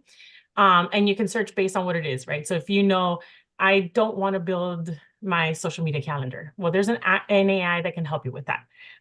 So put it in there, and then you can look at what the options are. And to Kat's point, find the free ones first so you can start playing with it. Don't go crazy. And Sandra, you and I spoke about this in a different panel. Don't go crazy, because then you can become a hoarder of software and then not know what you have going on. I tend to have this problem because I start trying one and trying one and trying one. I'm like, oh, I love this one, but I love that one. One day I'm just going to build my own. I swear it's going to happen. Yeah. But it can get overwhelming because you just have so much. Absolutely. And talk to your techie friends, because we will help you figure this stuff out. There's nothing that I love more than helping people figure out how to use new tech. So yes. Oh my gosh, guys, this panel has been amazing with amazing tools. Guys, if you don't know, and I just saw something come through on the prompts, we will be doing actual workshops inside the hub with how do you prompt a computer? How do you prompt ChatGPT? So stay tuned for that. Make sure that you are inside our hub because those are going to come soon. But I love everything that you just shared, Terry and Kat. I think that if you guys connect with them, make sure that you are connected with them on LinkedIn. We have their LinkedIn. You'll see it inside this chat space. But these are dope people. Like when we think about building community and making sure that we have the people around us that are not only going to energize us, but also like are solution driven. Like, hey, try this or do that. That is and I love you guys for that. I love what you just shared and thank you so much for everything. And there's gonna be more. There's gonna be more we're gonna be doing together because this is Thank so you. Thank important. you. Yes. Yes, Yes. thank you for having us. This was awesome. This is fun. Yes. And Amazing. you also put your LinkedIn in the chats. I told Ileana just shared the link to your Yes. link, but reshare it in there because people do want to connect with you and they want to know more of what you just shared. So, Good. gracias. Thank you. Have a great one. Gracias. Obrigado. Yeah. Yes. Yes. I gotta learn. So we gotta learn some Portuguese or some. Yeah, that would be great. We're going to keep expanding, keep expanding. Learning is all about just growing, right? Yes. Awesome. I'm just so Okay, we have a psyched. break here for a second. Ooh, break time. How are you guys enjoying this so far? I would love for you guys to just kind of share like what is it that you want to learn more of in the chat, but how are you guys enjoying this, the energy of us so far? Are you guys inside our hub? Let us know. I see hearts coming up. And we are putting, like you've seen and you've read in the chat, we're putting a list of resources, everything that's coming up, everything that our speakers are sharing, everything that you have to share as well, because it's through that sharing of knowledge that we will all become, better and more efficient and reach that top. So feel free to drop all of those on the chat. We'll gather all of them, we'll put them together, we'll filter them, and we'll reshare them in the hub. So make sure that you're signed up there as well. And if you don't have any resources or can come up with anything, but you have questions, right? I've seen some questions that I need to learn more about how to do this or how to do that. Ask the questions on the chat and we'll make sure to find the resources for you as well and put them there. So that's the power of community. I love it. Guys, if you have not taken a screenshot or taken pictures, we want to encourage you to snap some pictures however you can, whether it's you. I know we have a photo booth option where you can take a picture of yourself and you have what's that called? The frame. I don't know what frame. Yeah. it's a frame. It's a frame. I'm putting the link right now to take your screenshot in this virtual booth. Yes, a photo booth. That's what it's called, a virtual photo booth. So you'll see the link now. We would love to see your pictures. I know whether you feel like taking a picture or not. Este es el tiempo, right? We need to show up sometimes for spaces, even when we don't feel like it, right? Even when we're just like, passive listeners. We need to be active, intentional listeners and engaging with people because that's how connection is what's going to get you to that next point, right? Making connections.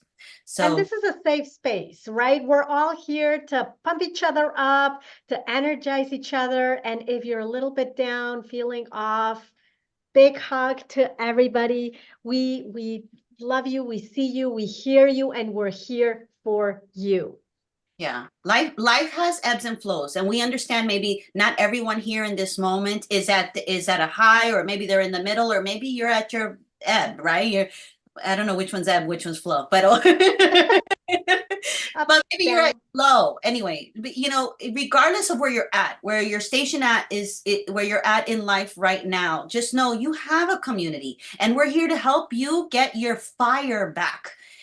because that is what we're supposed to be doing for one another. We know that the potential of Latinas is profound, and we have to help support each other. So when you see another Latina that's down, remind her of her fire, remind her of her power, remind her of her ability to overcome challenges and everything. And when one hears that from somebody else, there is a shift that happens in our mind. Imagine the change you will make in somebody else, even in the midst of maybe when you're at a low, right? So this is a wonderful moment for you all to take the opportunity to remind each other, and that in essence reminds ourselves, right? Like, yeah, that's right, we do have power, we do have the potential to do that.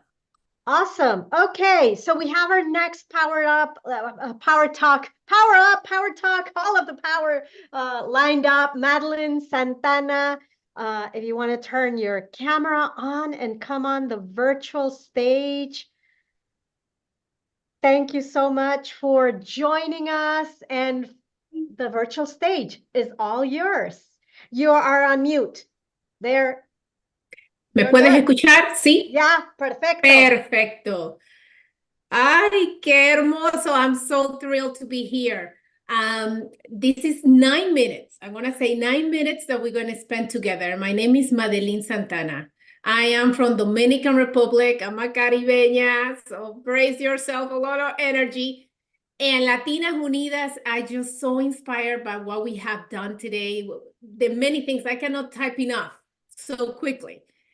I will actually use this time to talk about your personal brand.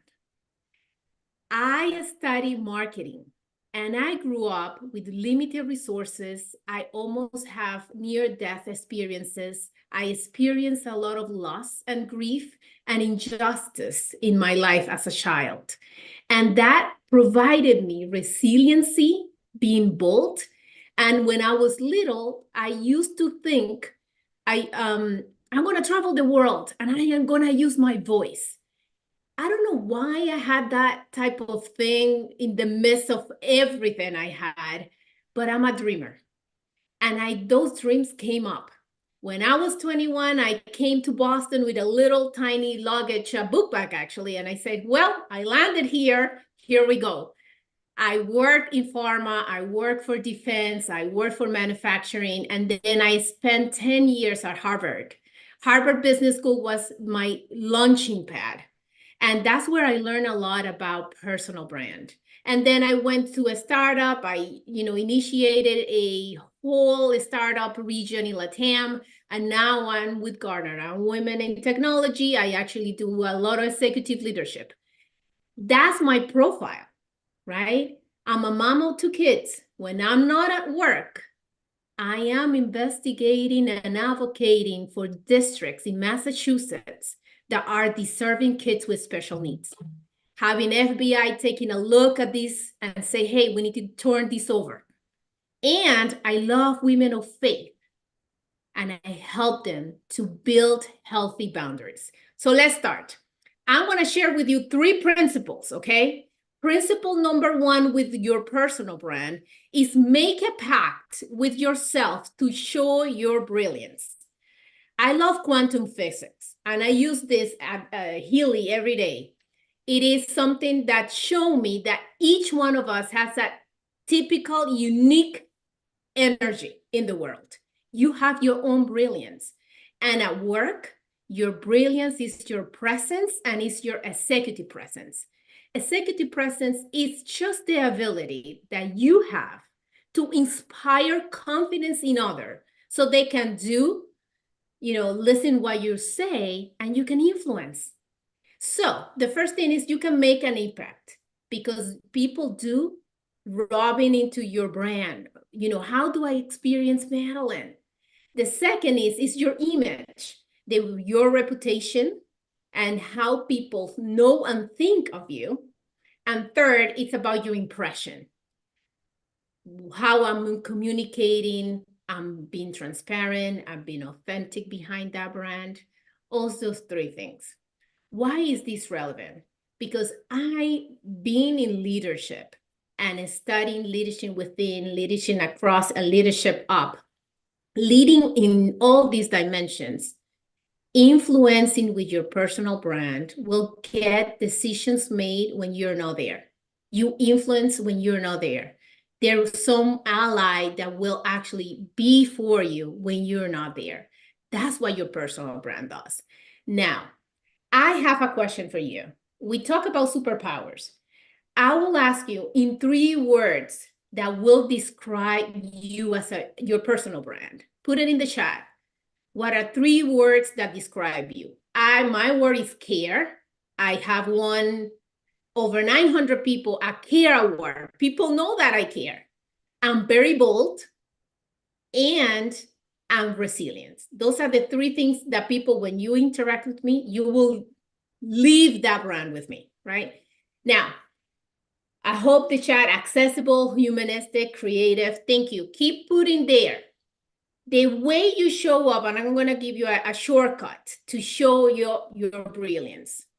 People, when they look at you, they look at the lens of, can I build a relationship with her? And in that sense, can I build trust? And trust, they look for things in trust: your competence, your skills and abilities. Second, your authenticity, the values, the integrity, what moves you. Third, reliability. Can she be dependable over time? If she's consistent. And fourth, empathy, understanding, listening deeply, caring about others.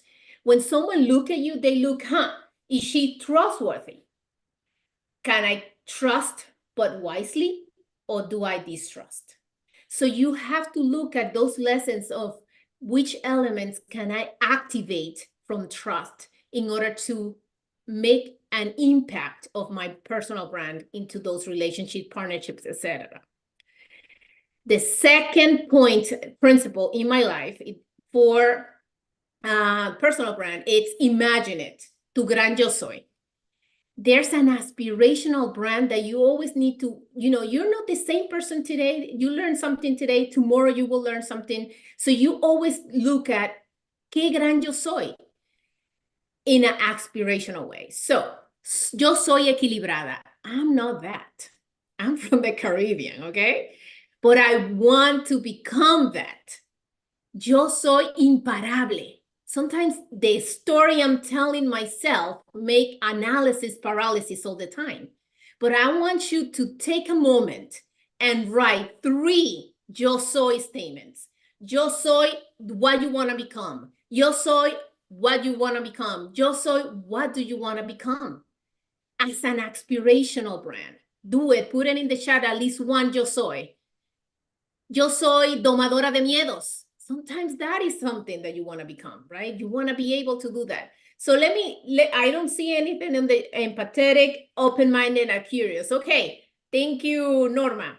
Excellent. Now, behind the gran yo soy, you know why? Tú eres la historia que te cuentas.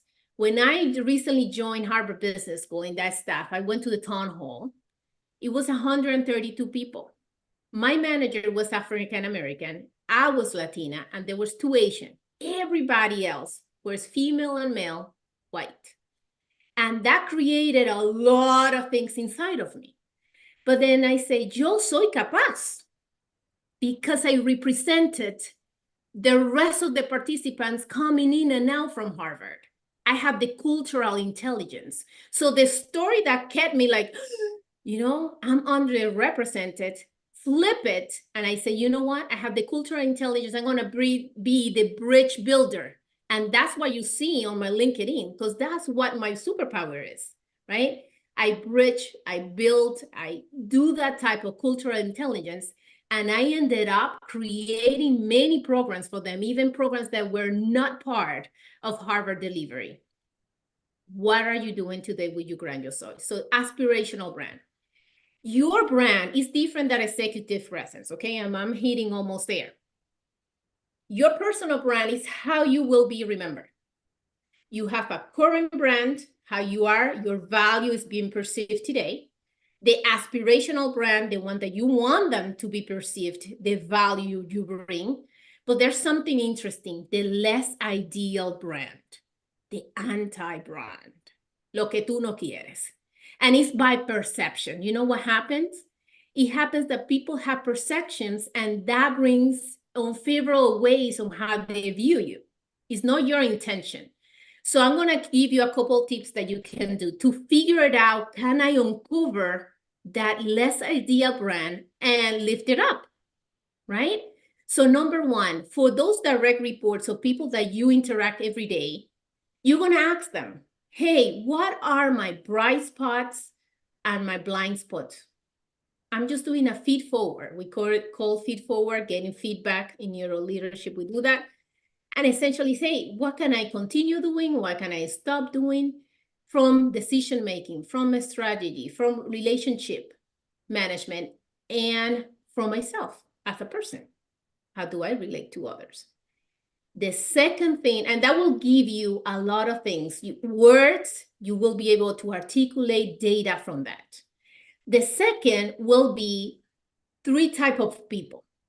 One will be someone that you interact, but it's not your direct report. And you're going to ask them in writing, hey, I'm seeking feedback. What do you think about me in the context that we work together? Don't mention brand, and let them bring that info to you. The second person will be a person that you interact throughout the year, maybe 2-3 times in a certain project, unrelated to you, get that feedback. The third person is an ally. An ally is someone on top in a sense of power level, and is someone that actually believes in your impact story and is your ally.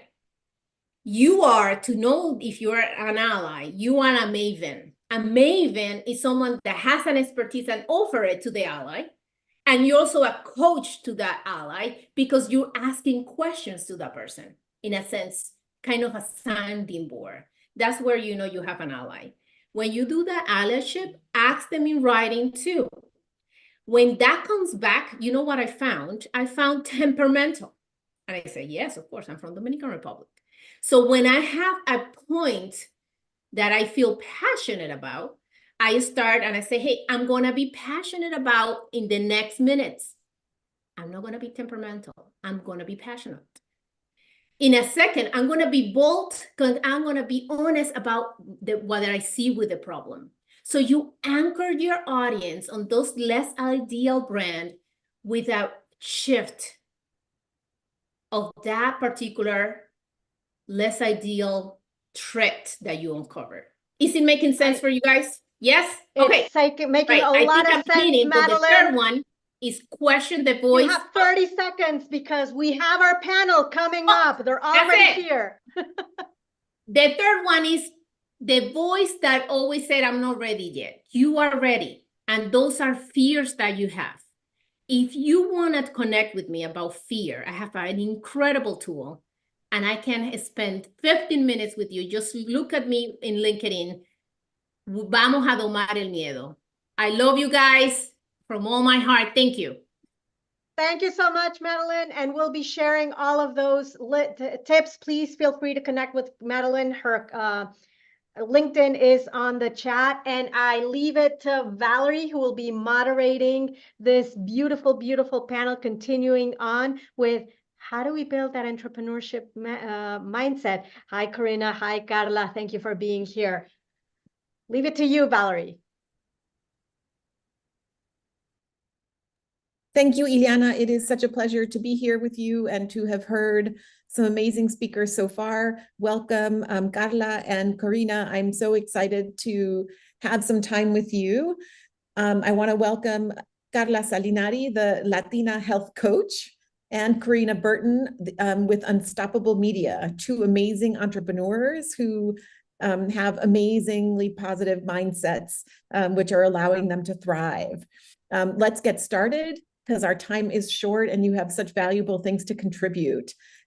Carla, I would love to invite you to share with us from a knowledge perspective, what advice you have about what Latina entrepreneurs should prioritize learning so that they can succeed. Valerie, and hi, everyone. Thank you so much for joining. It's such a pleasure to be part of such a powerful group of Latina women. I have 3 tips that have been very powerful in helping to allow me to have a successful business. And the first thing is having business fundamentals, having some knowledge of how to run your business, whether that is some type of financial literacy, some kind of marketing tools, some kind of knowledge and skill set when it comes to operational marketing. That is going to help you make informed decisions and manage the resources of your business more effectively. I know that sometimes we go into our business and we have this purpose and this passion, but then we're faced with the truth that this is a business that needs to be run. People need to get paid. You need to get paid. You have to manage all these resources. So establishing some kind of business fundamentals is going to be key in creating a successful business. Effective networking. Some people go to networking events and they're socializing, which, yes, it's part of the experience, but you're there for a reason. You're there for a purpose. Be effective, be intentional with your time. And last but not least, keep up with technology. Nowadays, there is so much change that is going on in the world of social media, in LinkedIn, and we have to be able to keep up with it in order to continue to be relevant. Thank you, Carla. Tools, network, tech. Karina, what would you add? Since beautiful Carla talked about the operational aspect of it, well, first, I do want to say thank you so much for being here. I just love all the women here, and I'm grateful to be a part of it. So the tools that I would then also add to the operational is building the foundation of your business. What is that brand? What is going to be the voice? What is going to be the story that allows you to connect with those that you are wanting to partner with? Who are going to be your clients? Who are going to be your customers? When you start with a foundation of who your brand is really who you are, right? Then that goes into this authenticity, this goes into storytelling, and this is a way to connect on such a level that builds clients for life. If you just go in with a product or service that has no brand connected to it, you're going to be a one and done, or why can't I connect with people? Because it's all on the surface. So when you think of your business, think of it as like the cake. You have your foundation, you're going to have layers, and then you're going to put all the icing and the pretty stuff on the outside of the cake. But every single cake has to have a foundation. And if your foundation isn't strong, if it's weak, it instantly will crumble, because then when all the operational things come on it and compile it, it's not going to be able to sustain your goals and what you're wanting to do and connecting with your audience in the effective ways to be able to make the sales, close the deals, and expand out. So for me, it's always starting at the bottom, which is your entirety of your brand. And honestly, that is what is going to expand your voice and even expand your business opportunities. And you'll be so amazed by how you'll start in one aspect of your business, and then you're going to be able to grow in so many different facets along with it. Thank you, Karina, for that. And I love the cake analogy. It's 1:45 here. I could probably use a little dessert. So thank you for that.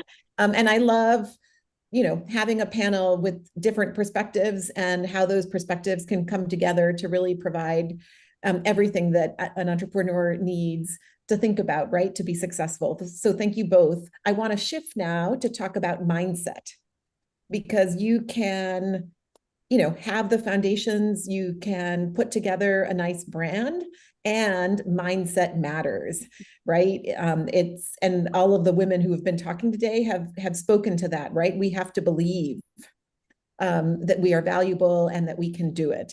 So from a mindset perspective, what has most helped you to succeed, to persist, and to overcome so that you can inspire others in your network? And Carla, again, we'll start with you. Okay. So I want to highlight three really important points that have really helped me to shift my mindset when it comes to entrepreneurship. And the first one is resilience. There is so much potential for learning and growth. And we have to understand that not every opportunity is going to be perfect.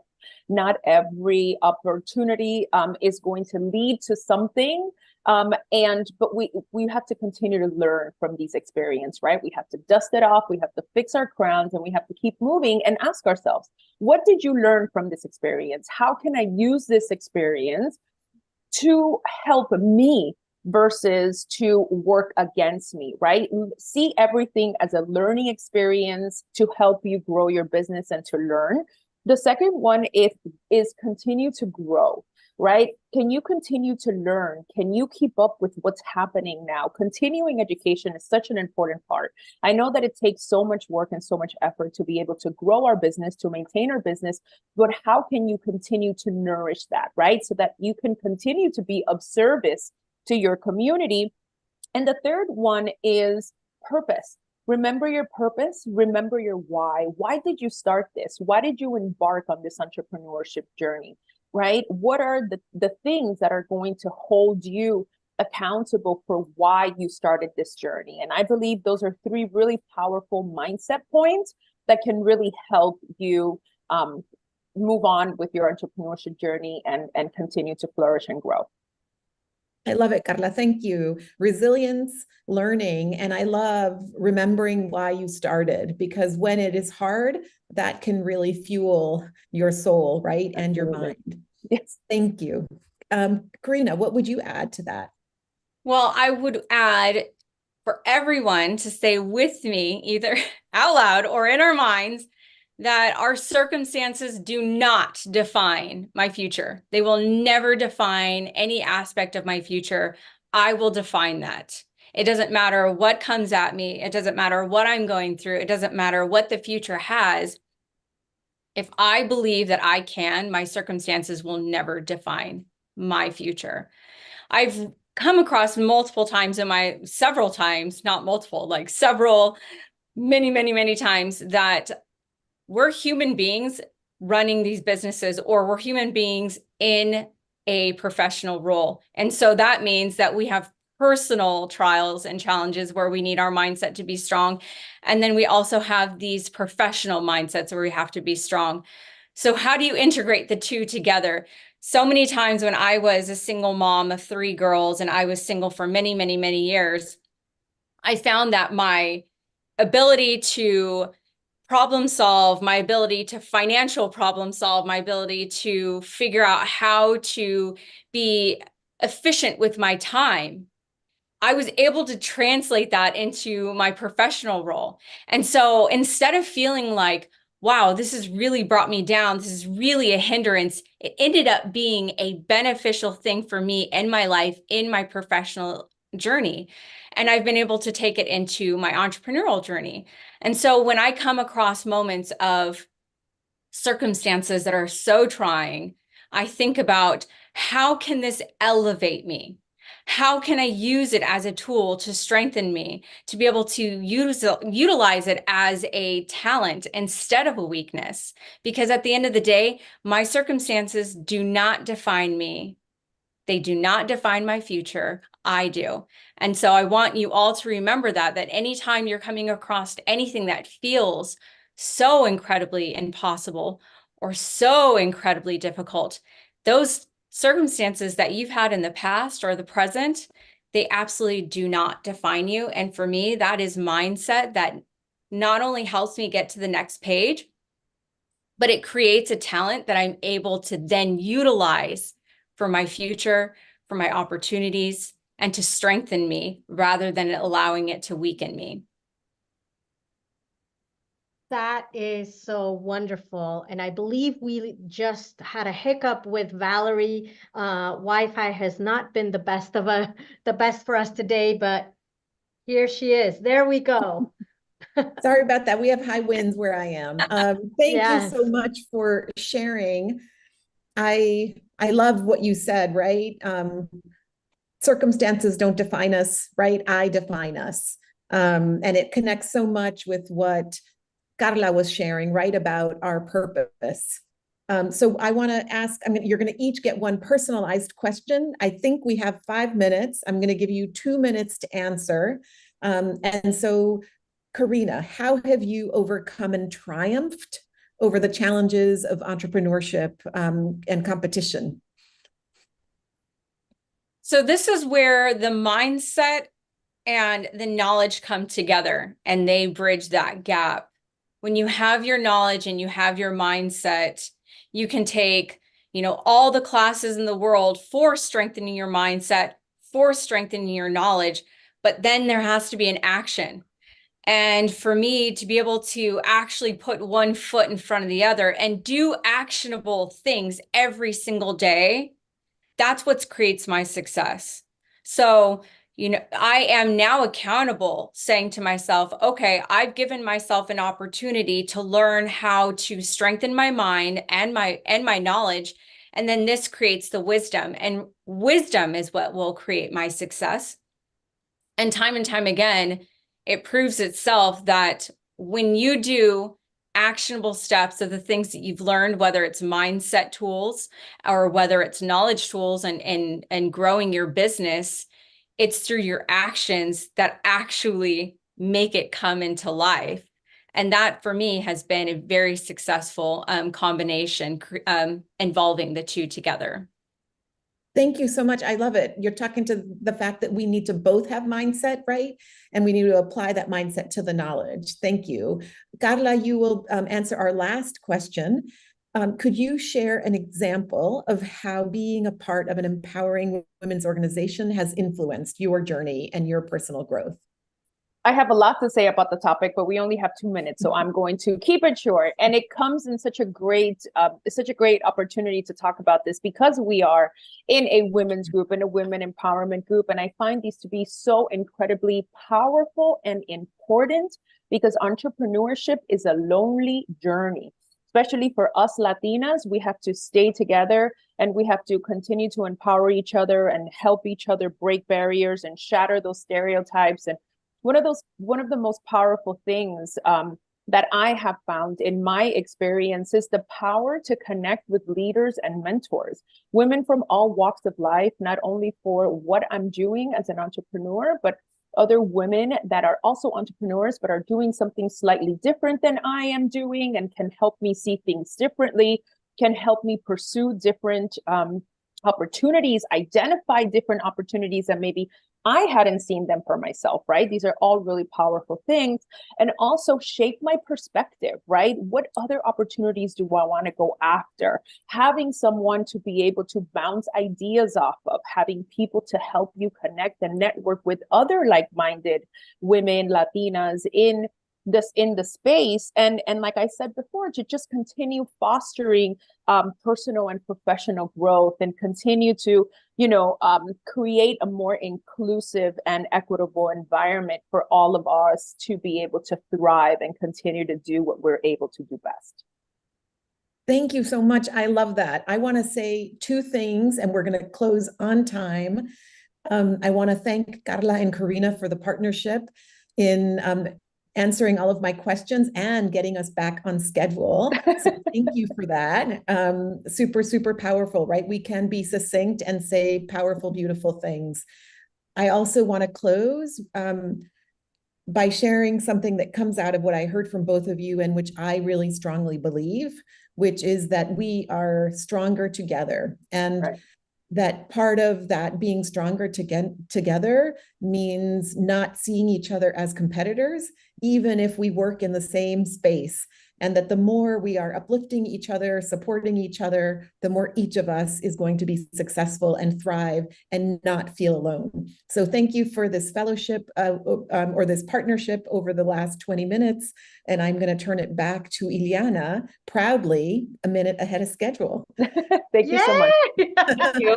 Thank you so much, Karina. Thank you so much, Carla. And thank you so much, Valerie, who's one of our board members at United Latinas, for everything that you do to get this organization going, for all of us to come together. Thank you for your words, all of you. And now, Griselda, you come up with your next power talk. And just before you start, I want to say that all the women that are doing the power talks today are part of our speakers club and our speakers program and our members. So if you want to be on the stage next year and deliver one of the power talks, join us, become part of the speakers club, because this is one of the opportunities that you will have. Griselda, the virtual space is all yours. Thank you so much, Ileana. And hello, everyone. What an amazing summit. I'm loving it. There's so much energy. And so welcome to our Power Talk, where I'm going to take you on a roller coaster of emotions as I share my experiences with some storytelling from the border to the boardroom. And I hope that I inspire you to take action towards your journey to excellence. Now, let's get started with what I call my RAP framework. That's to reflect, act, and persevere. So you need a piece of paper for some note taking. Now, step one is to reflect. That is to reflect on where you are today. What impact are you having on others?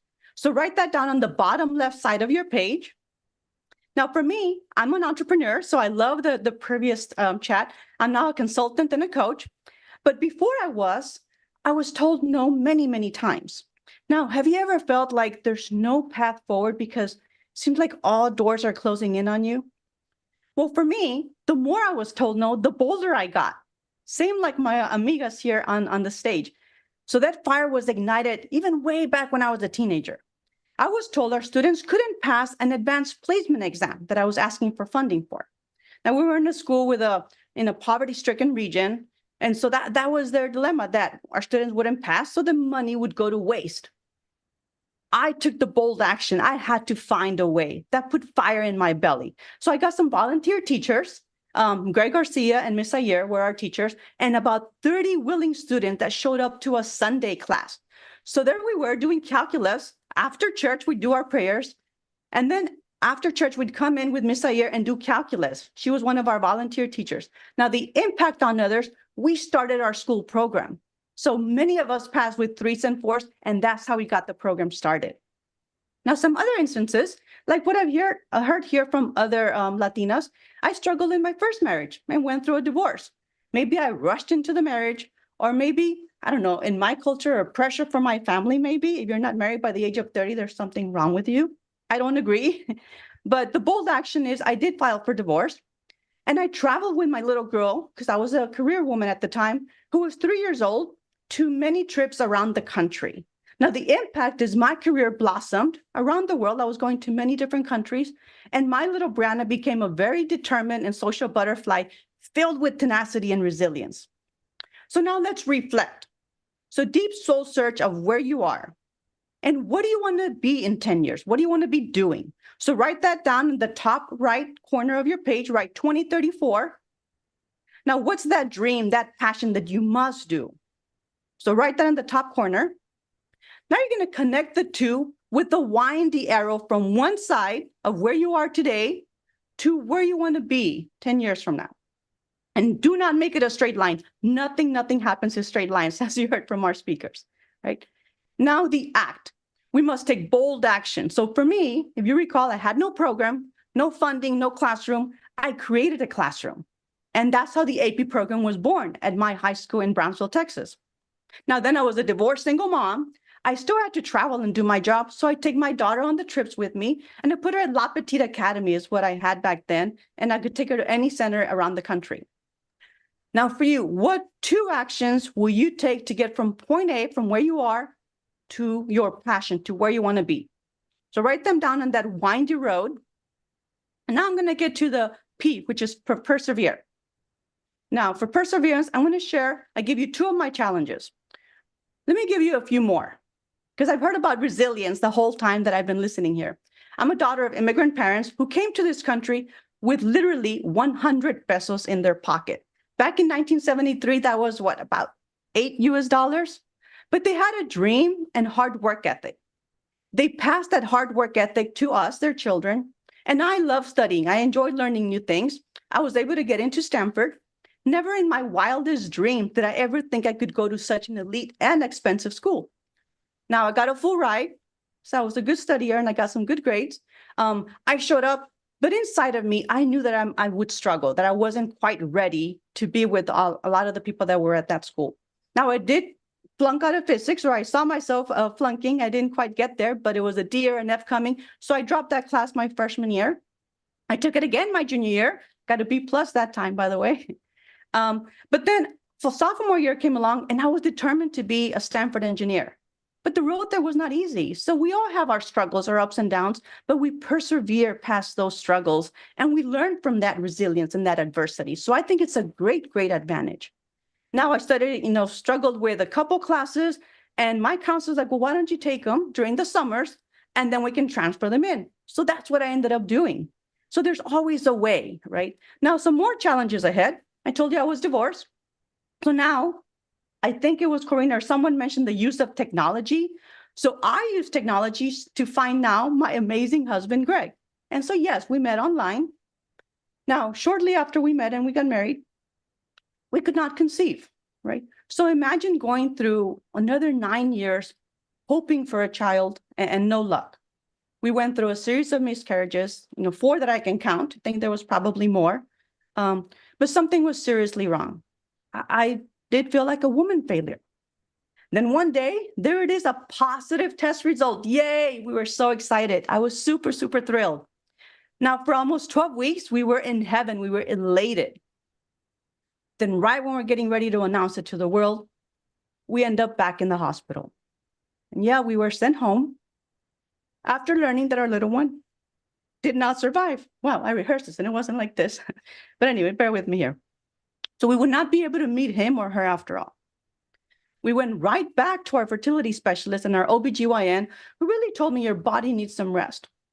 So I remember going back into the next fertility meeting, only to be sent back to my doctor, who once again confirmed that we're expecting. Now, this time they found the problem. They found the root cause of my problem. They fixed it. And that's how now we have my miracle Gabriela. She's 14 years old now. Now, we struggled so much, we weren't even thinking of a third child. Now, keep in mind, I'm approaching 40 at this time. Imagine going through all of that.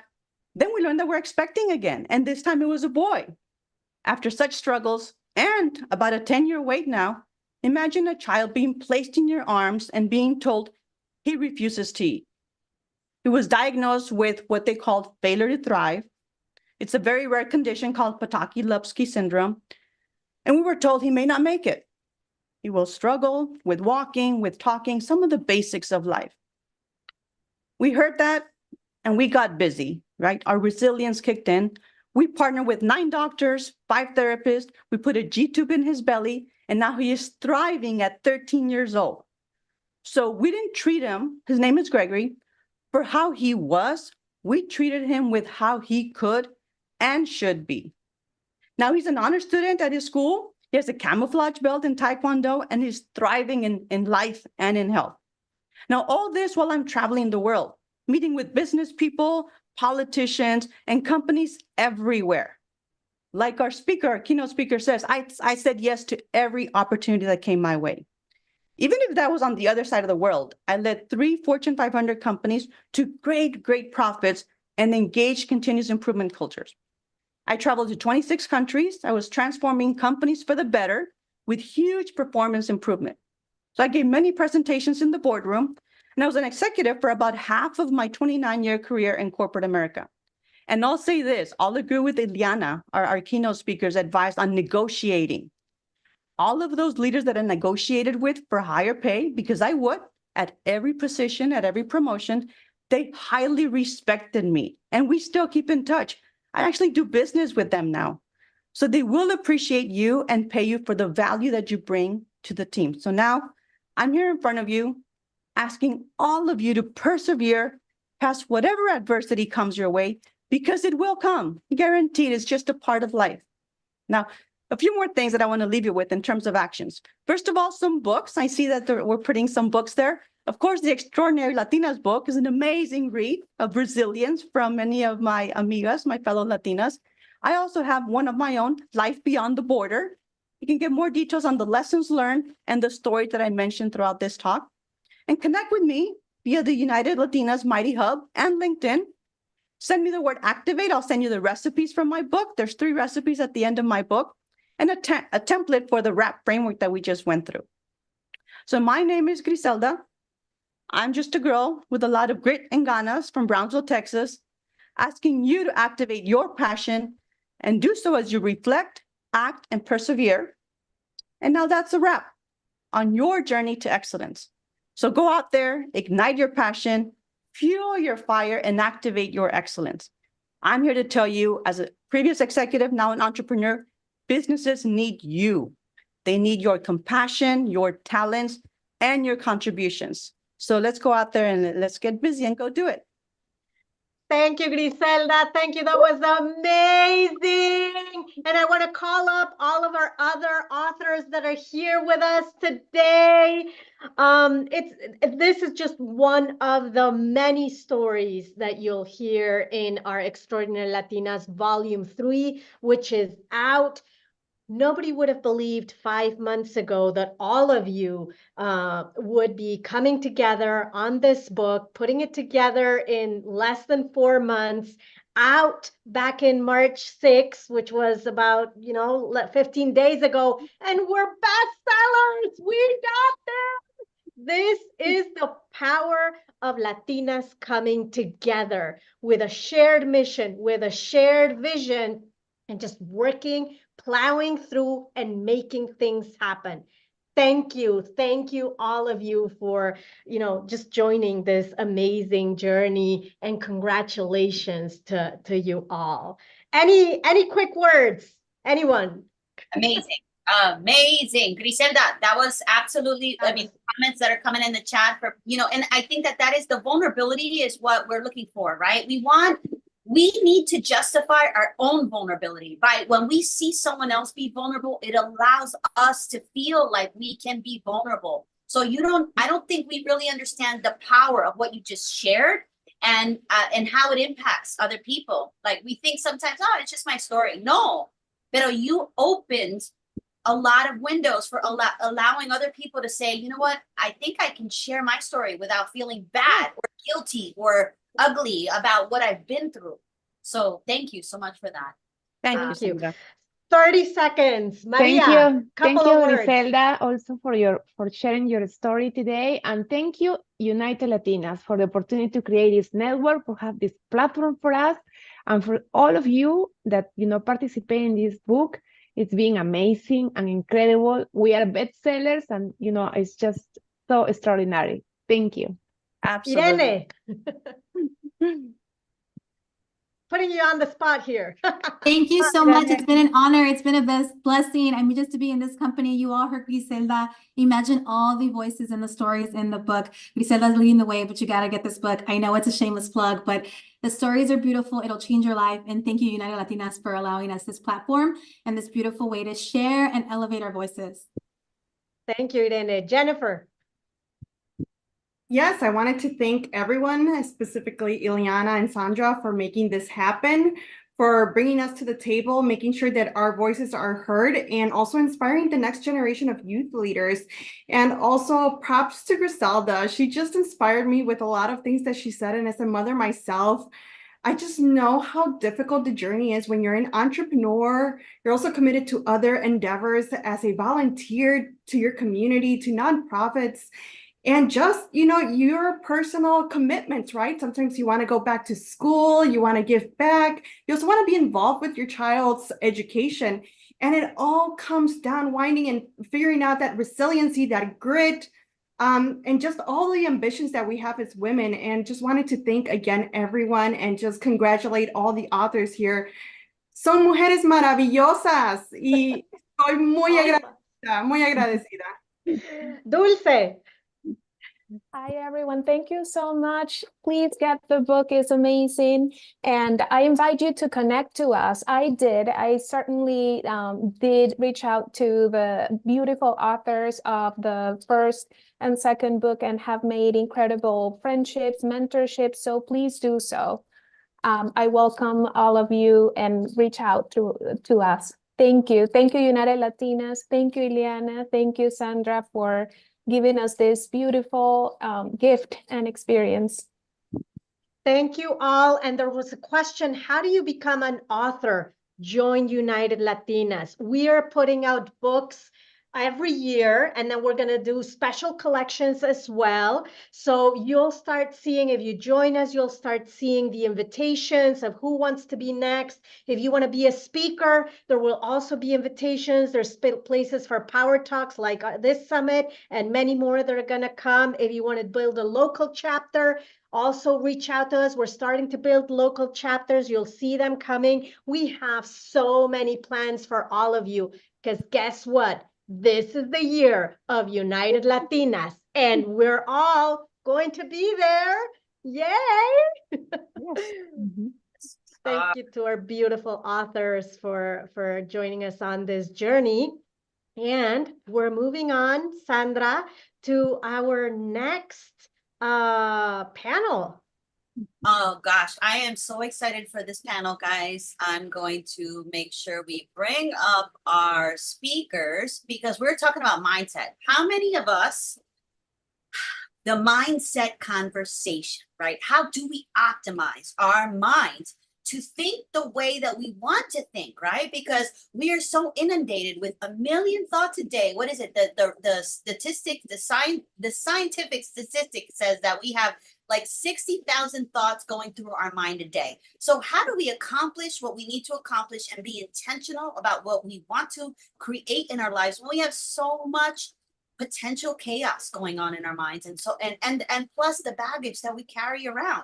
So I am so excited to introduce Juliana and Brenda Terry to this panel because I consider them both like deep thinkers, right? Like when we think about the conversations that we need to have, I like to have like those deep thoughts, like let's drill, but let's drill even more. Let's like uncover what is the root of the root of the root of how do we really unravel how we can be optimized humans. So welcome, Juliana. Welcome, Brenda. I'm excited to have both of you. Thank you. Yay. Well, likewise. Awesome. Awesome, awesome. So we're going to get right to it. And I'm going to start with like, we are in a digital age, right? Obviously. But mental health and mental well-being is such a, it is so prevalent, right? Because we need to not only learn how to be ourselves and grow our businesses, but how do we really optimize our own mental health and well-being, especially as we're aging. Some of us here are in the aging period, right? So how do we really become our optimal selves when it comes to how we are out there in the world? So I want to start with you, Brenda. I'll start with you with talking about like how you feel like when we talk about mental health space, how do you feel the digital age has affected our mental well-being, and how do you recommend a healthy balance when it comes to technology and our mental health space? That's such a great question. Can you hear me okay? First of all, yeah, we're good. Good. Perfect. That's such a great question because I think, so when we talk about aging, listen, I've been around since before the internet. So I remember when there was no social media, and I'm just back from about a year and a half off. And I can tell you that it made a huge difference. So in terms of the mindset around it. So I think that with social media, when we're talking about mindset and in social media, I think that having a mindset that serves you is going to help you tremendously, because what's happening as a result of this digital age is that we are just glued to our phones. I mean, I take my phone with me wherever I go, and we are checking on those notifications, and those notifications actually do something to your brain. So now we have this little trigger that's taking place. And so we're living as we're exploring that world. I can tell you that as you're watching that feed, the first thing that happens to a lot of us is that we go into comparison, and we start looking at someone's highlight reel in all the very curated images, and we start thinking that our lives doesn't measure up to what that is. And so then that leads to self-esteem issues, self-confidence issues. And so I think that one of the things, I know that for me, what helped a lot was to be mindful of, for me, it's just one little simple thing. And that is that I'm not here to be like anybody else. And I also have, listen, I can promise you that from the waist down, I don't look like this, right? It doesn't happen like this. I put makeup on 3 times a month if I'm lucky. And so I think that it's really good to keep it in perspective, that social media is a place where people go to showcase this or that or the other, and it's not necessarily reflective of their entire life. We're looking at a little tiny bit of what their life is, and that in doing so, at the same time, keeping in mind that you're not meant to be like them. You're not supposed to be like anybody else. If you can focus on being the best you in your moment to moment experience outside of social media, you're going to feel much, much better. And by far, for sure, for me, is you put it down at some point, right? At some point, we cut it off. When you think about being able to manage sleep well, I think we can apply the same thing to social media. So have your time when you engage, and then have your time when you drop off, so that you can come back to center, because I find that social media can really take us out of our grounding, and all of a sudden we're like up here thinking about all the things that we should be doing and how we should look and the weight we should lose and the money we should make, and at the same, and in all of it, we are really disempowering ourselves. So I hope that answers your question well. Dope. That was dope. Juliana, I want to throw it over to you. Yeah, wow, there's so much there, but I took a note here that you said 60,000 thoughts per day. I think that for me, that's probably like on a vacation day, because it does feel like a lot more than that, right? And out of those thousands and thousands of thoughts, how many of those thoughts are positive, empowering thoughts? And how many of those thoughts are negative and things that are blocking us, right? So in terms of technology, the common thread I see with my coachees, as an executive coach, by the way, that's what I do. As a common thread with busy professionals is, how do you balance your positive mindset with the, demands of technology? We're getting pinged and dinged from everywhere. So one of the tips that I tend to share is, I understand that depending on your profession and what's going on, you have to make yourself available. But do you have an opportunity to perhaps put on do not disturb and mute notifications during those times that are really important to you, that fill your cup? So there are certain things that fill my mom cup, right? And if I don't put my phone on do not disturb, that person may encroach in that precious time with my kids, and then that's actually my fault, right? I didn't set those boundaries. I didn't take the action. I didn't, leverage technology in a way that it's going to help and empower me be successful in other pillars of my life.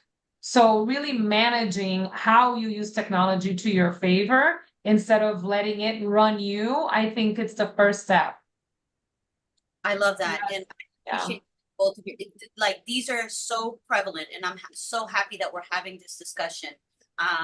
So, like, how do you feel self-awareness? You may hear that term a lot, many of you listening, and I spoke to an individual once, and I was just having a conversation with him, and I thought, and I just had to, like, I had a head tilt, like, you're not aware of yourself right now because of the conversation that we were having. And it made me think that sometimes how we think is how everybody thinks, but it's not true. So how do we help people understand what self-awareness is, and the role of self-awareness, what actually it is, and how does it impact us having a healthy state of mind where we can approach the world in this, okay, I am aware of who I am and my space in this environment and how I contribute to the world around me. Brenda, I'd love to start with you on that. How do you feel what the role of self-awareness is when it comes to activating a healthy mental health space? Thank you. And again, that's another great question. And I think it's so important. I think that any change that you want to make in your life, anything that you want to achieve, begins with self-awareness. And so self-awareness is just, it really is just that. It's this little, it's a way of tuning in. So in NLP, we know it as uptime. And that means that we're actually focused on what's happening in our environment, how we're feeling about it, being aware of our thoughts, being aware of our emotions, being aware of the behaviors and the triggers to those things. And when you have that awareness, first of all, when you think about self-awareness, that's going to lead the way for things like your emotional awareness and your situational awareness as well. And so when you can have that awareness and you can tune into the things that are supporting you throughout the day, you can tune into the things that are supporting your mindset, that are supporting your health and your well-being, and the things that do not. And then you can actually do something about it, because that awareness on its own, to me, that's a huge gift to be able to say, you know what?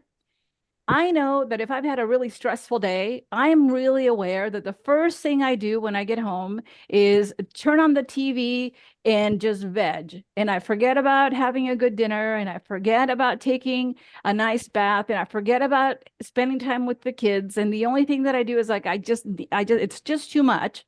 And so then now I know this is what happens at the end of a heavy day. So now before the day gets to be so much, then I can start doing something about it so that I can manage my state in such a way that when that dip would usually happen, it no longer takes place because I did something. It gives us a power. It empowers us to be able to do something about whatever potential problems are there. And also, though, self-awareness helps us identify solutions that are there as well, that when you're not in awareness, you're going to miss. I love that. That's so true. And it's that self-check, right? Like, okay, I'm not, we can't like say, okay, these are the emotions of other people around me. It's hold on, how am I contributing to those emotions, and how am I feeling about the state? Because energy transfers, right? So how we show up in a room, even if we have not said a word, people can sense that, right? People, because we are energetic beings, we can sense each other's emotions despite saying a word. So when, we can avoid lots of chaos in our lives when we are aware of how am I showing up to the situation and what can I do. So I love what you just shared. Juliana, I would love your insight on this as well. Yeah, for sure. Yeah, self-awareness is not that common, right? And what I always say is when you call an Uber, before you put where you're going, you need to tell it where you are. You need to give the coordinates of where you are. And that takes some self-reflection. You need time to self-reflect, to have self-awareness. What are the things that derail me? What are the things that fill my cup? What are the things that make me successful? Am I setting myself up each day to be successful, or to Brenda's point, am I an automatic pilot and just doing the same things over and over? Sometimes I feel like we need to have a sign back here that says all things considered. And especially for us ladies that, like it or not, we most of the time are the CEOs of our homes. There's a lot to consider. And if, I've shared this broadly, my baby, she's my baby. She turned 2 and she spent 1 year and 8 months not sleeping. And when I tell you not sleeping, I tell you not sleeping. So all things considered, waking up in the morning like a zombie, how am I going to show up today? Knowing that there are pressures and there are stressors, am I self-aware that I may be setting some goals that are not realistic because of all of those things that I need to consider? Or am I comparing myself to these, super moms on Instagram that, pretend to be doing it all? So I think that there's the aspirational me, right? And then there's the real me. And I think that all of those elements combined create self-awareness. And I'm going to tell you something else, Sandra. When you get this right, when you spend the 2 seconds that it takes to do that self-reflection and have that self-awareness, it's going to come across as confidence. And people are going to say, wow, you're so assertive. You're so confident. And internally, you're going to say, no, I'm just really calibrated, like Juliana told me. Now I'm ready to call my Uber. I love that word, calibrated. No, I'm just calibrated. I might stop at some point. That's a great way of putting it, right? Just being aligned with who we are, and making assurance of how we're showing up, who we think we are, and then there's the difference between how we're received from other people. Because sometimes we may think, oh my God, I'm the best, nicest person in the whole world, but sometimes you can be showing up with maybe a slight attitude without even knowing it, right? Because we're Latinas. So we show up, we're so powerful that we exert emotion, I think, in every avenue of emotion. So, but it's really catching ourselves and saying, hey, hold on, was I off? Did I show up a little bit differently? Did I say that a little bit wrong? And not to say that we should be self-critical of every single thought, but we should be aware of how we are received from others and how shifting some of that can change how we are received from others. And that is the beauty of, at the core of what self-awareness kind of is for me, is that just being aware of how we show up in different spaces. Brenda, you are a master NLP trainer. And so much to the table, and we're going to be doing so much for those of you who are interested in NLP. We're going to be doing some NLP trainings throughout United Latinas, courtesy of Brenda. We're going to be working that, and that's going to be inside our Mighty Hub, so make sure you join for that. But because of that, you bring so much depth into our psyche, into our intellect, and to why we do the things that we do. So I would love for you to kind of explain to us a little bit of that, and kind of some of the, just kind of give us what NLP is, first of all, for a background of what people don't know. That's always a really good question, because a lot of people always ask, well, what's LP? I'm like, what's NLP? But we'll get to that. And I think that it's getting, people are getting to know it more and more. So for me, I can just start by saying, first of all, learning NLP changed my life. There's learning it as in, book learning it. And then there's learning it as in, I'm diving in and I'm going to just live here. And that's how I live it. So I live it, I breathe it, I embody it, I teach it. The majority of the people that I teach are people who are also helping other people. So the majority of the people who are learning NLP in my programs are also coaches and consultants, strategists, because it just helps. So neurolinguistic programming is a really practical approach to understanding how it is that we communicate with ourselves and then also with the world around us. So it's communication with self and being aware of what that is, which speaks to self-awareness. And then also how it is that we communicate with others. And so there's a presupposition in NLP that says the meaning of communication is a response you get. And so that speaks specifically as to how we use our communication to either further our relationships or block them. So at its core, NLP really explores the way that our thoughts, our language, and how those two then together create our emotional and behavior patterns as well. And there's this relationship that's always taking place. So it is like this, for me, what I found it to be was, it was like a very much a user manual for how I do things, and being able to be aware of the way that I do things, whether or not those things serve me or not. Because when it's utilized really well, and when people actually learn the different models, so there's different models in NLP for the things that you want to achieve. I mean, one of the biggest things is going to be about state management, and how is it that you can train your mind to be able to manage stress, to overcome things like fear, especially in the moment as we're doing those things that are going to require us to do things that we're not familiar with or that we're not comfortable doing, but that are going to elevate your life. So NLP is really, really good about doing that. But essentially, I think at its core, I know, at its core, I mean, this is really what it is. It's about learning to use the power of our conscious mind, which is going to be our, here and now awareness, what we're experiencing through the senses, or the awareness of what we're experiencing through the senses. And then also then using the framework to connect and access the power of the unconscious mind, because we create our problems, let's say consciously, or consciously we can be aware of the problem, but the unconscious mind is where all the solutions are at. So when we can begin to have this open channel of communication, then your conscious and your unconscious mind can really work together to break down barriers so quickly that that's how you get to have change in your life. Well, for me, this is what I found for myself, and there's other things that work for sure. I mean, for me, it changed everything, because I've been in therapy for 9 years. And then, I went and I got my very first coaching certification in NLP, and it changed my life. Like in a week, everything in my world changed.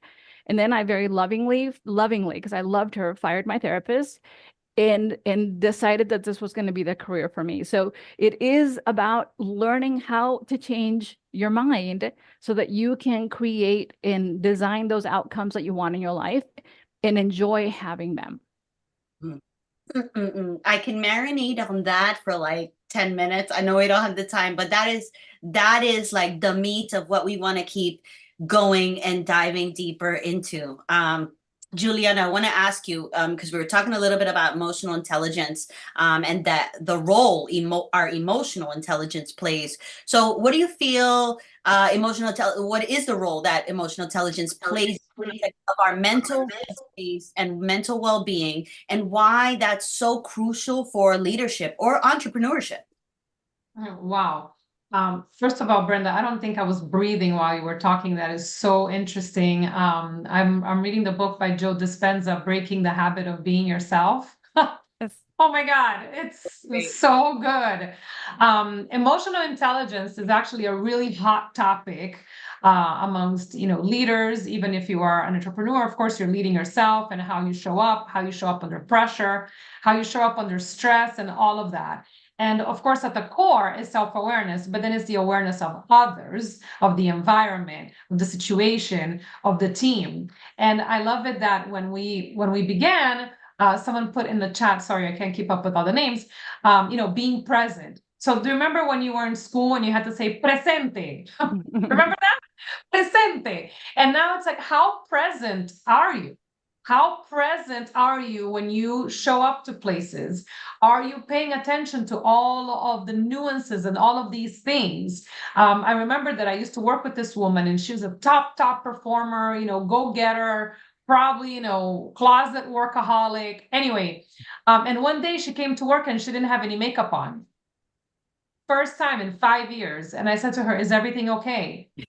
I mean, you're allowed, but it's a change in behavior. It's a change, something is off, right? And it's up to us to build that bridge of trust, build that bridge and asking the person and open that door for them to share, right? And as women, I feel like we don't necessarily share, and we cover a lot, particularly out there in the business world. We're covering about our families and kids because, we want to blend in, we want to belong, we don't want to be the one asking, we don't want to be the one, again, I'm Latina, I'm loud, I'm Brazilian, I'm this, I'm that.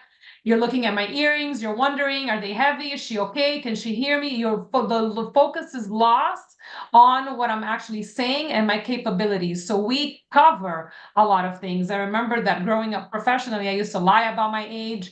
I used to have a phantom boyfriend that never could come to the happy hours because I didn't want to be the single Brazilian in Miami, blah, blah, blah. You see, so all of these things, but I wish that my leader and I wish that someone had the awareness to see that I was doing mental gymnastics to show up each day and how exhausting that can be, right? In me thinking that I had to be and show up like someone else that I thought was what the idea of success was. And if someone had been tuned in and had done their own calibration, they would have saved me so much of that mental gymnastics, which opens up space for the positive mindset, right? And for us to create and see opportunity and see solution. And imagine all the negative talk that you give yourself in trying to fit into that mold. So anyway, all those things combined, I believe, in a shaker is emotional intelligence. Yeah. Wow. Oh my gosh. And we're running out of time. So I definitely think, like, even after this, because we're gonna rush through the next, I have like 2 minutes left, not even. But I want to continue this conversation because I think we need to do more of this. So maybe we could do something in the hub. So guys, stay tuned for some more of this, delving into self-awareness and emotional intelligence inside the hub. But I want to end with this last question for you, Brenda. It really, you talked about NLP, but I know we're going to be doing something for NLP, but for the audience who doesn't really understand how it can actually be applied to our day-to-day, besides some of the things that you shared, please share with us just kind of how we can use this, being mindful of our thinking to help impact our day-to-day and our business and our, entrepreneurial ventures. So I think that everything that we talked about today speaks to, I'm going to put that under the different spokes on the wheel of what I would call NLP, because self-awareness is one of those huge, big things. Emotional intelligence is one of those huge, big things. And then that utilization is also huge. And so when I think about NLP and how it can, well, listen, I use NLP every single day. I mean, I'm like I said, I'm breathing in it every day. And so NLP is not someone told me once, NLP is not science. I'm like, I never said it was, but it is based, it's a modality that has so much science in it that has everything to do with how is it that we show up in the world? How we can feel about ourselves? How can we really step into our self-worth, our power, and operate from there? Because a lot of the times we're walking around very disempowered because of all the things, if you think about conditioning, if you think about the unconscious mind, all the things that are programmed in, and that all of a sudden, it's programmed enough, and before you know it, you just call that stuff true.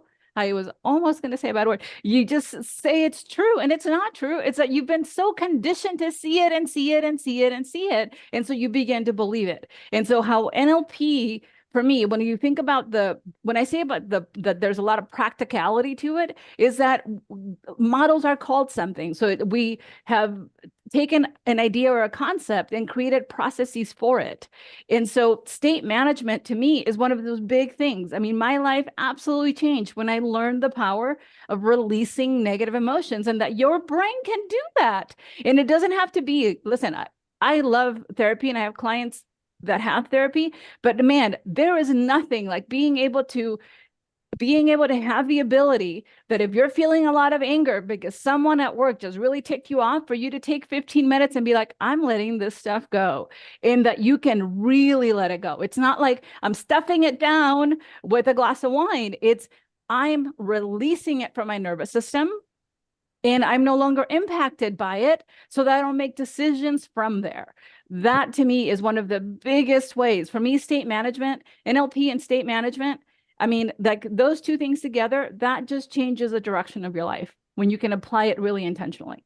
I gotta be honest. I want to go on for like another 20 minutes because I know there is like worthy stuff that's going to come out, but we are pressed for time. So Giuliani, I'll give you a one, like wrap it up for us in 30 seconds or less of how we can like zip that up, and your last points on mindset shift and how it impacts our world.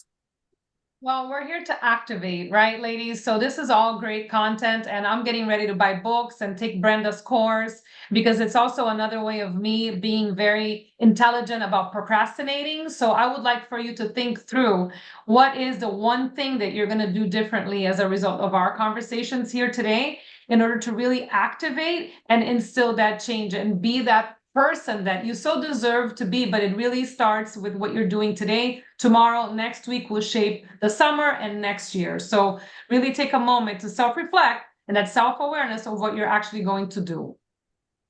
I love it, love it, love it. Thank you so much, ladies. We got to continue and probably inside the hub, pero I hope you guys have enjoyed this conversation, and I know we're rushing to our next speaker, pero gracias. Gracias. Thank you. Thank you. Take care, guys. Thank you.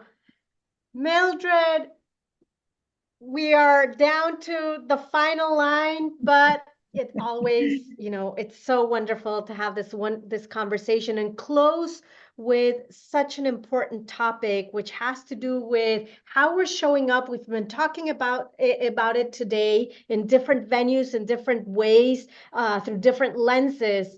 But it really comes down to how do we show up for others, either through public speaking, through our leadership presence, through our personal brand, in media, which is where you've been most of your journey. And as Latinas, there's a mind issue there, talking about mindset with what we were talking about with Brenda and Juliana, right? There's this limiting belief of maybe I'm not good enough, me voy a ver de otra manera, very aggressive, or maybe I'm going to look braggy. So you've had an amazing career in media as a journalist, a producer, a speaker, and are now focused on coaching leaders on how do they show up. So share with us your wisdom on how do we activate this other part of showing up.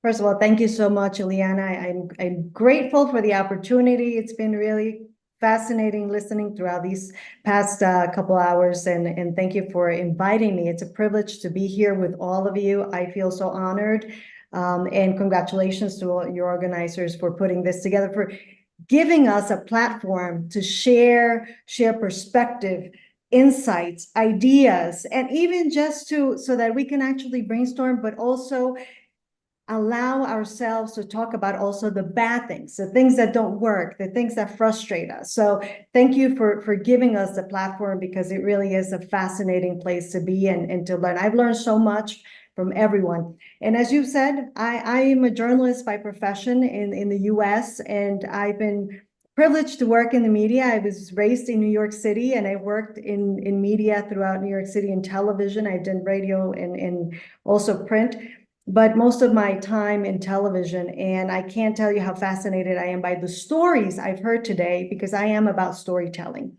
And so with that said, you've mentioned, so how do we show up? How do we use everything that you've shared today? Everyone has a unique story that we all want to hear, that we all want to learn from, because we all have our unique fingerprints. No one here is alike. We all have something to share, to add value to someone else.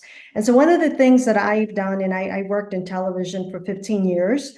I ended my television career with working for NBC Telemundo in New York City. And I came from the general market from MSNBC, and I worked there for many years as a producer for Pat Buchanan, Bill Press, and CNBC. And one of the things that I did, and I have to share, is two things. One, strategy. I have always been very strategic about my career, where I wanted to go next. It was never an afterthought. It was never, I don't know. It was really strategy. I always thought I need to be a step ahead of everyone else. As you know, and especially for media, New York is the #1 market in general market, and we all wanted to be part of it. It was really difficult and complicated to get in, but when we plan our steps, when we strategize, when we also find those mentors that you spoke about earlier today, how do we get that? And secondly, the most important thing is believe in ourselves. That means, for me, is I believed in myself. I believed in the value proposition that I brought to the table wherever it was that I was going to land in my career. I never second guessed myself. I always thought of myself as an added value to any space that I was going to be in. As you can imagine, at the time, certainly, being Hispanic, and also at that time, we've heard of the Ricky Martins of the world, and Latinos was really beginning to be a great opportunity. And so for me, it was, okay, this is the time. And one of the things that I always encourage whenever I speak at conferences, or whenever I have the opportunity, I also teach at a university level, I always say to my students, picture yourselves where you think you deserve to be. That's the first thing. And for me, it was, well, I know I can go into television, to Spanish language television.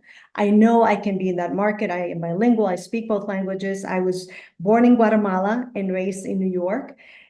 But I really need to make sure that I have a wider opportunity for myself, a wider platform where I can really navigate the entire system of television. And so therefore, I encouraged myself, I make sure that I was at the top of my game to actually start in general market. And that was the reason most people ask, well, why didn't you start with Hispanic media? Because I really wanted to create more opportunities for myself. Because I knew that at that time there was a need for Spanish speakers to actually translate to the anchors, to the reporters, to go out and do undercover, to do other things that other people were limited. Yet I saw all the value that I brought to the table by being bilingual. And that's the very first thing. And so I encourage all the moms who are here that if you have children right now who are starting off in their careers, I cannot tell you how blessed I feel that my mom at home from very young age, when I moved from Guatemala, I didn't speak the language, to New York at 7 years old. My mom, the first thing to us was, you will speak Spanish at home and you will learn English at school. That was the best thing that she could have ever done for me, because I am fully bilingual. I have been in both markets. I had the privilege to actually work for both. And I transitioned to Telemundo because I wanted to be part of my community, which is what we all have here in common. we can all be part of our communities and really build out, because we are bicultural, bilingual. We have a lot to share from our cultures, from our families, in our personal and professional life, which really add value to any corporate entity that's out there that's really looking to expand and to create opportunity. And so the first thing is really understanding who we are and how much we can actually add value to any institution that we go into, regardless of where you are. That created the opportunity that when NBC bought Telemundo, that I then asked, I want to transition to Telemundo and become the strategy for building both markets and really become the alliance between both. And that's really what happened for me, where I created a world where I could actually go and navigate between Telemundo and NBC, and created being part of all documentaries and being part of a lot more platforms as a professional. And so to me, the very first thing is believe in yourself, believe in understand what your value proposition is. And one of the things that I share with that, in sharing what is your value proposition, and this is more of something that I share whenever I coach other leaders who are at high-level leaders, whether they're in government or also in corporate entities, is identify what is that value proposition. Develop a plan. Do 3 objectives of what you want to achieve, but more importantly, create a personal brand of your profession. I understand that many work for companies, and usually you sort of shy away and really give into, well, this is what I do, and you sort of begin to build around yourself the barriers on your own because you limit yourself, instead of saying and speaking out to your management and saying, well, this is what I do here, and this is how I would like to also create my brand. And creating that personal brand is important because, as you know, time will go, time will pass, and we need to always be thinking, where am I going to be in the next 5 years? Where would I like to be? And I think today, having an international market, we live in a global market where it's no longer, we're just working in New York, we're just working one state in the US. We actually can connect internationally. And so really investing in yourself, investing in understanding what is your plan, invest in people. What is your people plan? We usually invest in finance and understand what is that plan. Invest in people. Who are those people around you that are key to what you want to do presently and into the future? And finally, build your image. Really think about your image. I know many have mentioned how much social media puts a lot of pressure on us, but it's there. Let's use it. It's an amazing channel. I can tell you 10 years ago, 20 years ago, actually, thinking of what you're actually doing today and what we're doing, we've come so far. We don't need television anymore. It's becoming obsolete because everything is digital. I think you bring in a lot of really powerful gems that in a way we've been hearing throughout the session today, but it's wonderful that you're bringing them all home. The envisioning, which we heard from the beginning, since Ileana Musa, and then all through the different ones, identifying our value in different ways, the value that we bring, our superpower, because we all have these superpowers, building our personal brand and knowing what that is so that then we can talk about it, and then building that image, right? Because it's not only about knowing it internally, but then how do we make sure that we connected with others, that we transmit that to others? And it is not only through writing it down somewhere. Like, we need to live it, breathe it, think about it. When we walk into a room, how are you walking into a room? How are you putting yourself in a space? Is it, calladita hasta atrás en una orilla? Is it like taking the seat front and center?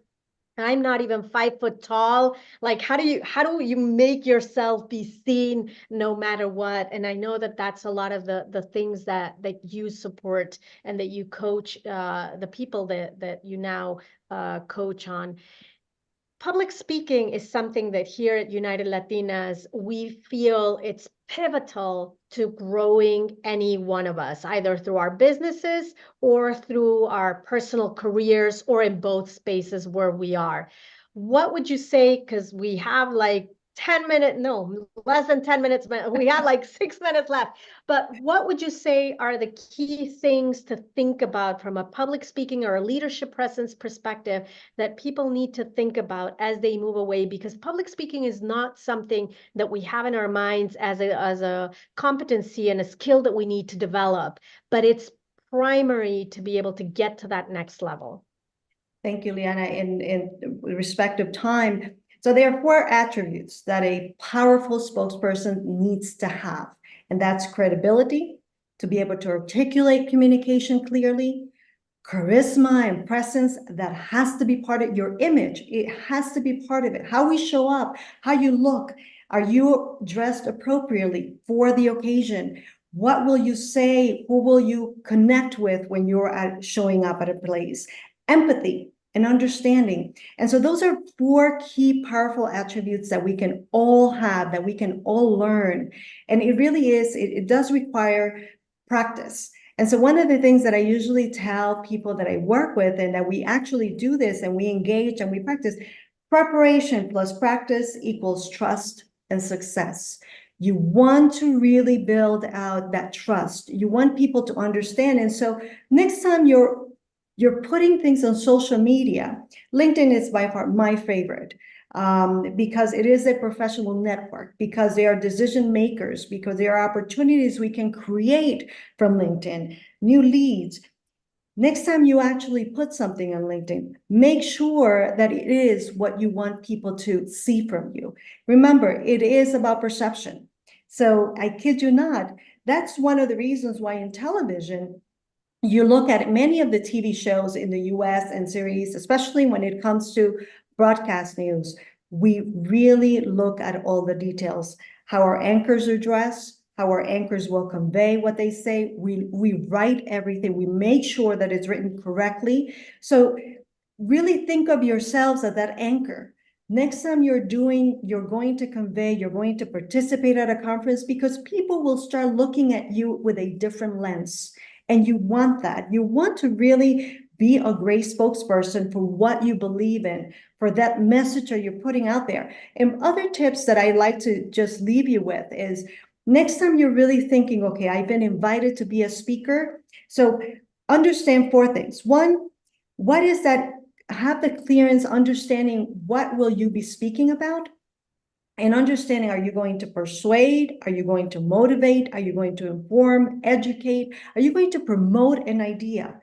What is it that you would like to do? Because understanding that really gives you the tools for you to begin writing that speech that really needs to have those 4 attributes that I just mentioned, especially doing research and really understanding what is it that's going to connect with your audience. Understanding what that audience is key. And next time you're invited, also do ask whoever is inviting you. If it's going to be a live conference and you're going to be there, send me pictures of that stage. What does it look like? Will I be speaking behind a podium? Do I have a microphone? Please make sure you have water for me. Really look at all these elements and make sure, if you do have time before everyone else, in advance, do like the advance team. Whenever the FBI has to send someone before that, we have to make sure that we cover all ends of it, so that in advance, actually show up and find yourself on that stage. Walk, and you start from the middle to one side. You identify one person that you can connect your eyes with. You walk to the center, and then you walk again to the other side. You need to really make sure that people there will connect with you. I love all the tips that you just shared: credibility, articulate communication, charisma and presence, empathy and understanding, and then making sure that you do that, walking that deep understanding of what's the type of stage, virtual or in person, to make sure that you're always fully aware of not only your presence, but your connection with your audience. I love all of those tips.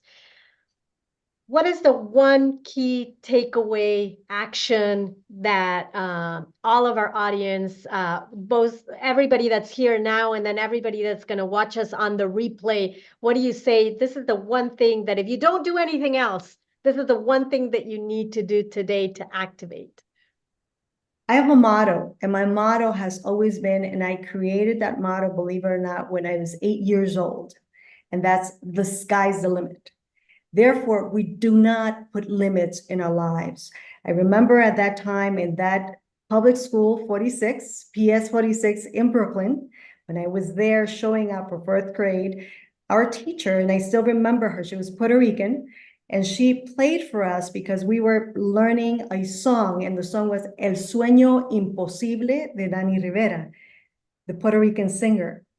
That stayed in my head forever. And I've got to tell you that as a result of that, I created The Sky's the Limit. Because for me, I think that when we really stop thinking of ourselves that we have limitations, we really build out opportunities and continuously reinvent ourselves.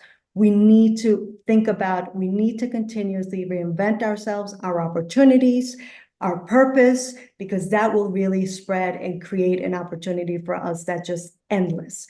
So thank you so much, Ileana, for the opportunity to share with these amazing professional women who I just dearly wish all of you so much success, and happy to connect with you in any way through LinkedIn. And certainly I hope that the tips that I've shared for you to read that can really help. And also buy your books. This is actually the rule, the 3-minute rule. And this really gives you great information about how to build that presentation, that pitch in those 3 minutes. And TED, they created, actually, TED is so wonderful because they actually design what you should say in 18 minutes or less. Absolutely. And we are going to have one of our programs the second half of the year within United Latinas as part of the Speakers Club.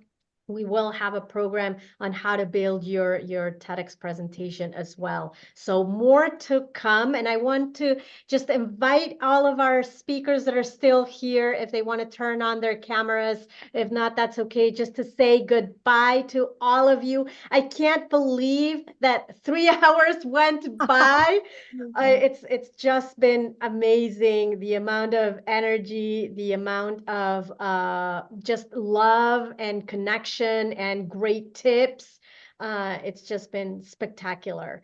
Thank you, thank you, thank you to everybody for making space, for making the time, for being present. We know that you might have had many other things to do today. So the fact that you showed up all here, even if it was for 30 minutes, we truly, truly appreciate it.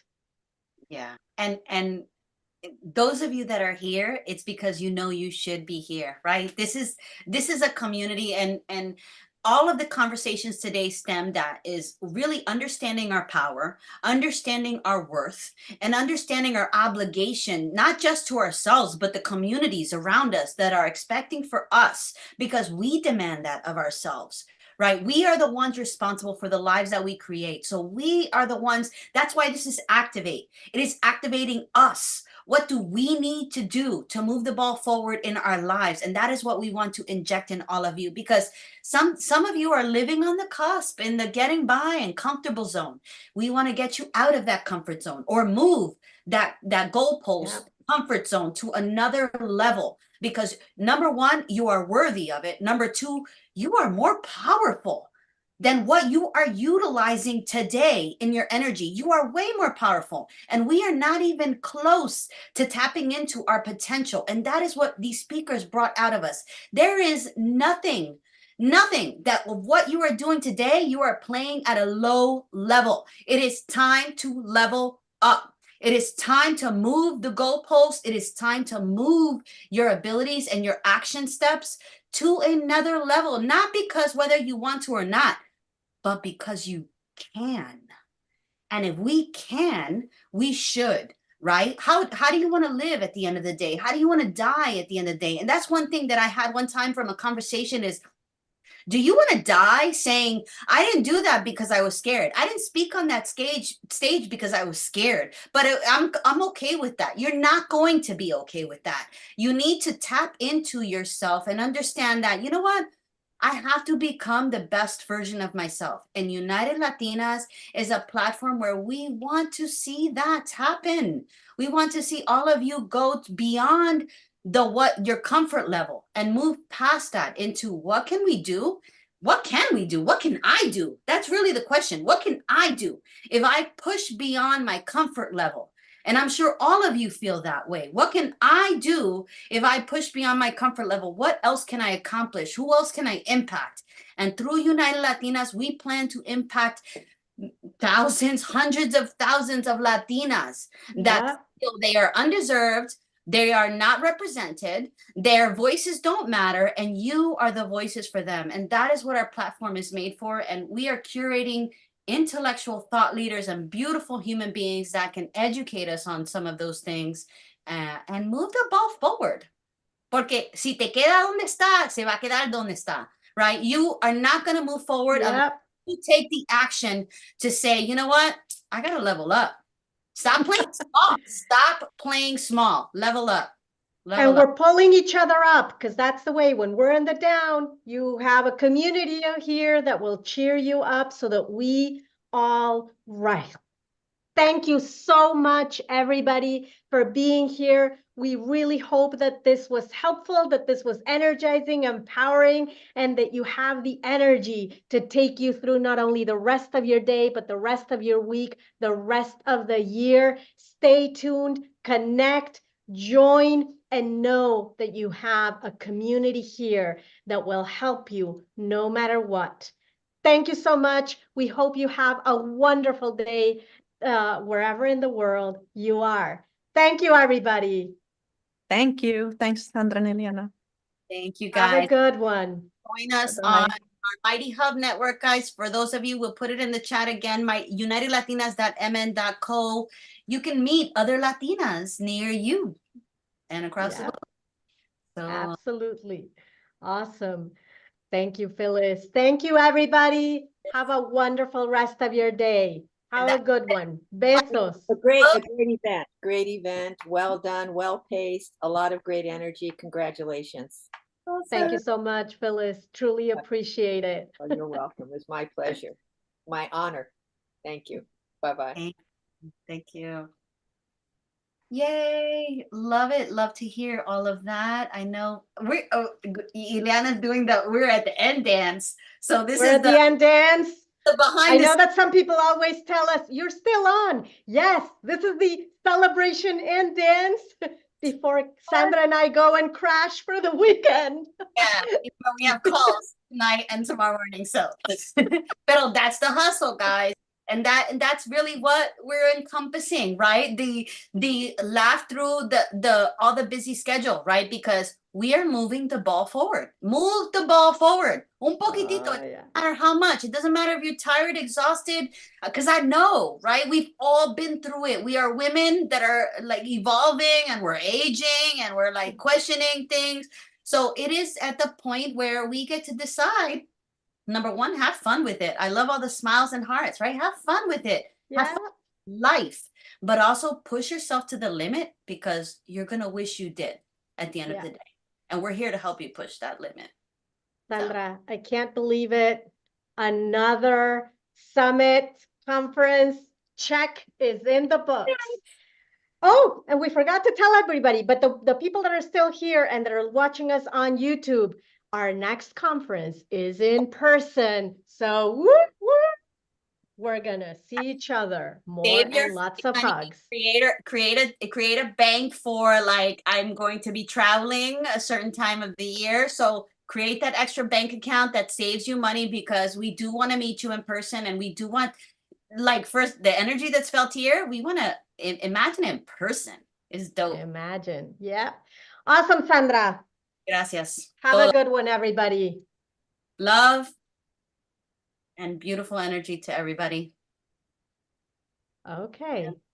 The webinar is done. All right. We're still live on YouTube, though. Ileana, are you still on? Musa, are you still available? All right, so you are done. All right, so the next conference for Sandy, who's asking, is going to be in October. But yeah, we'll stay tuned for that information. All right, guys.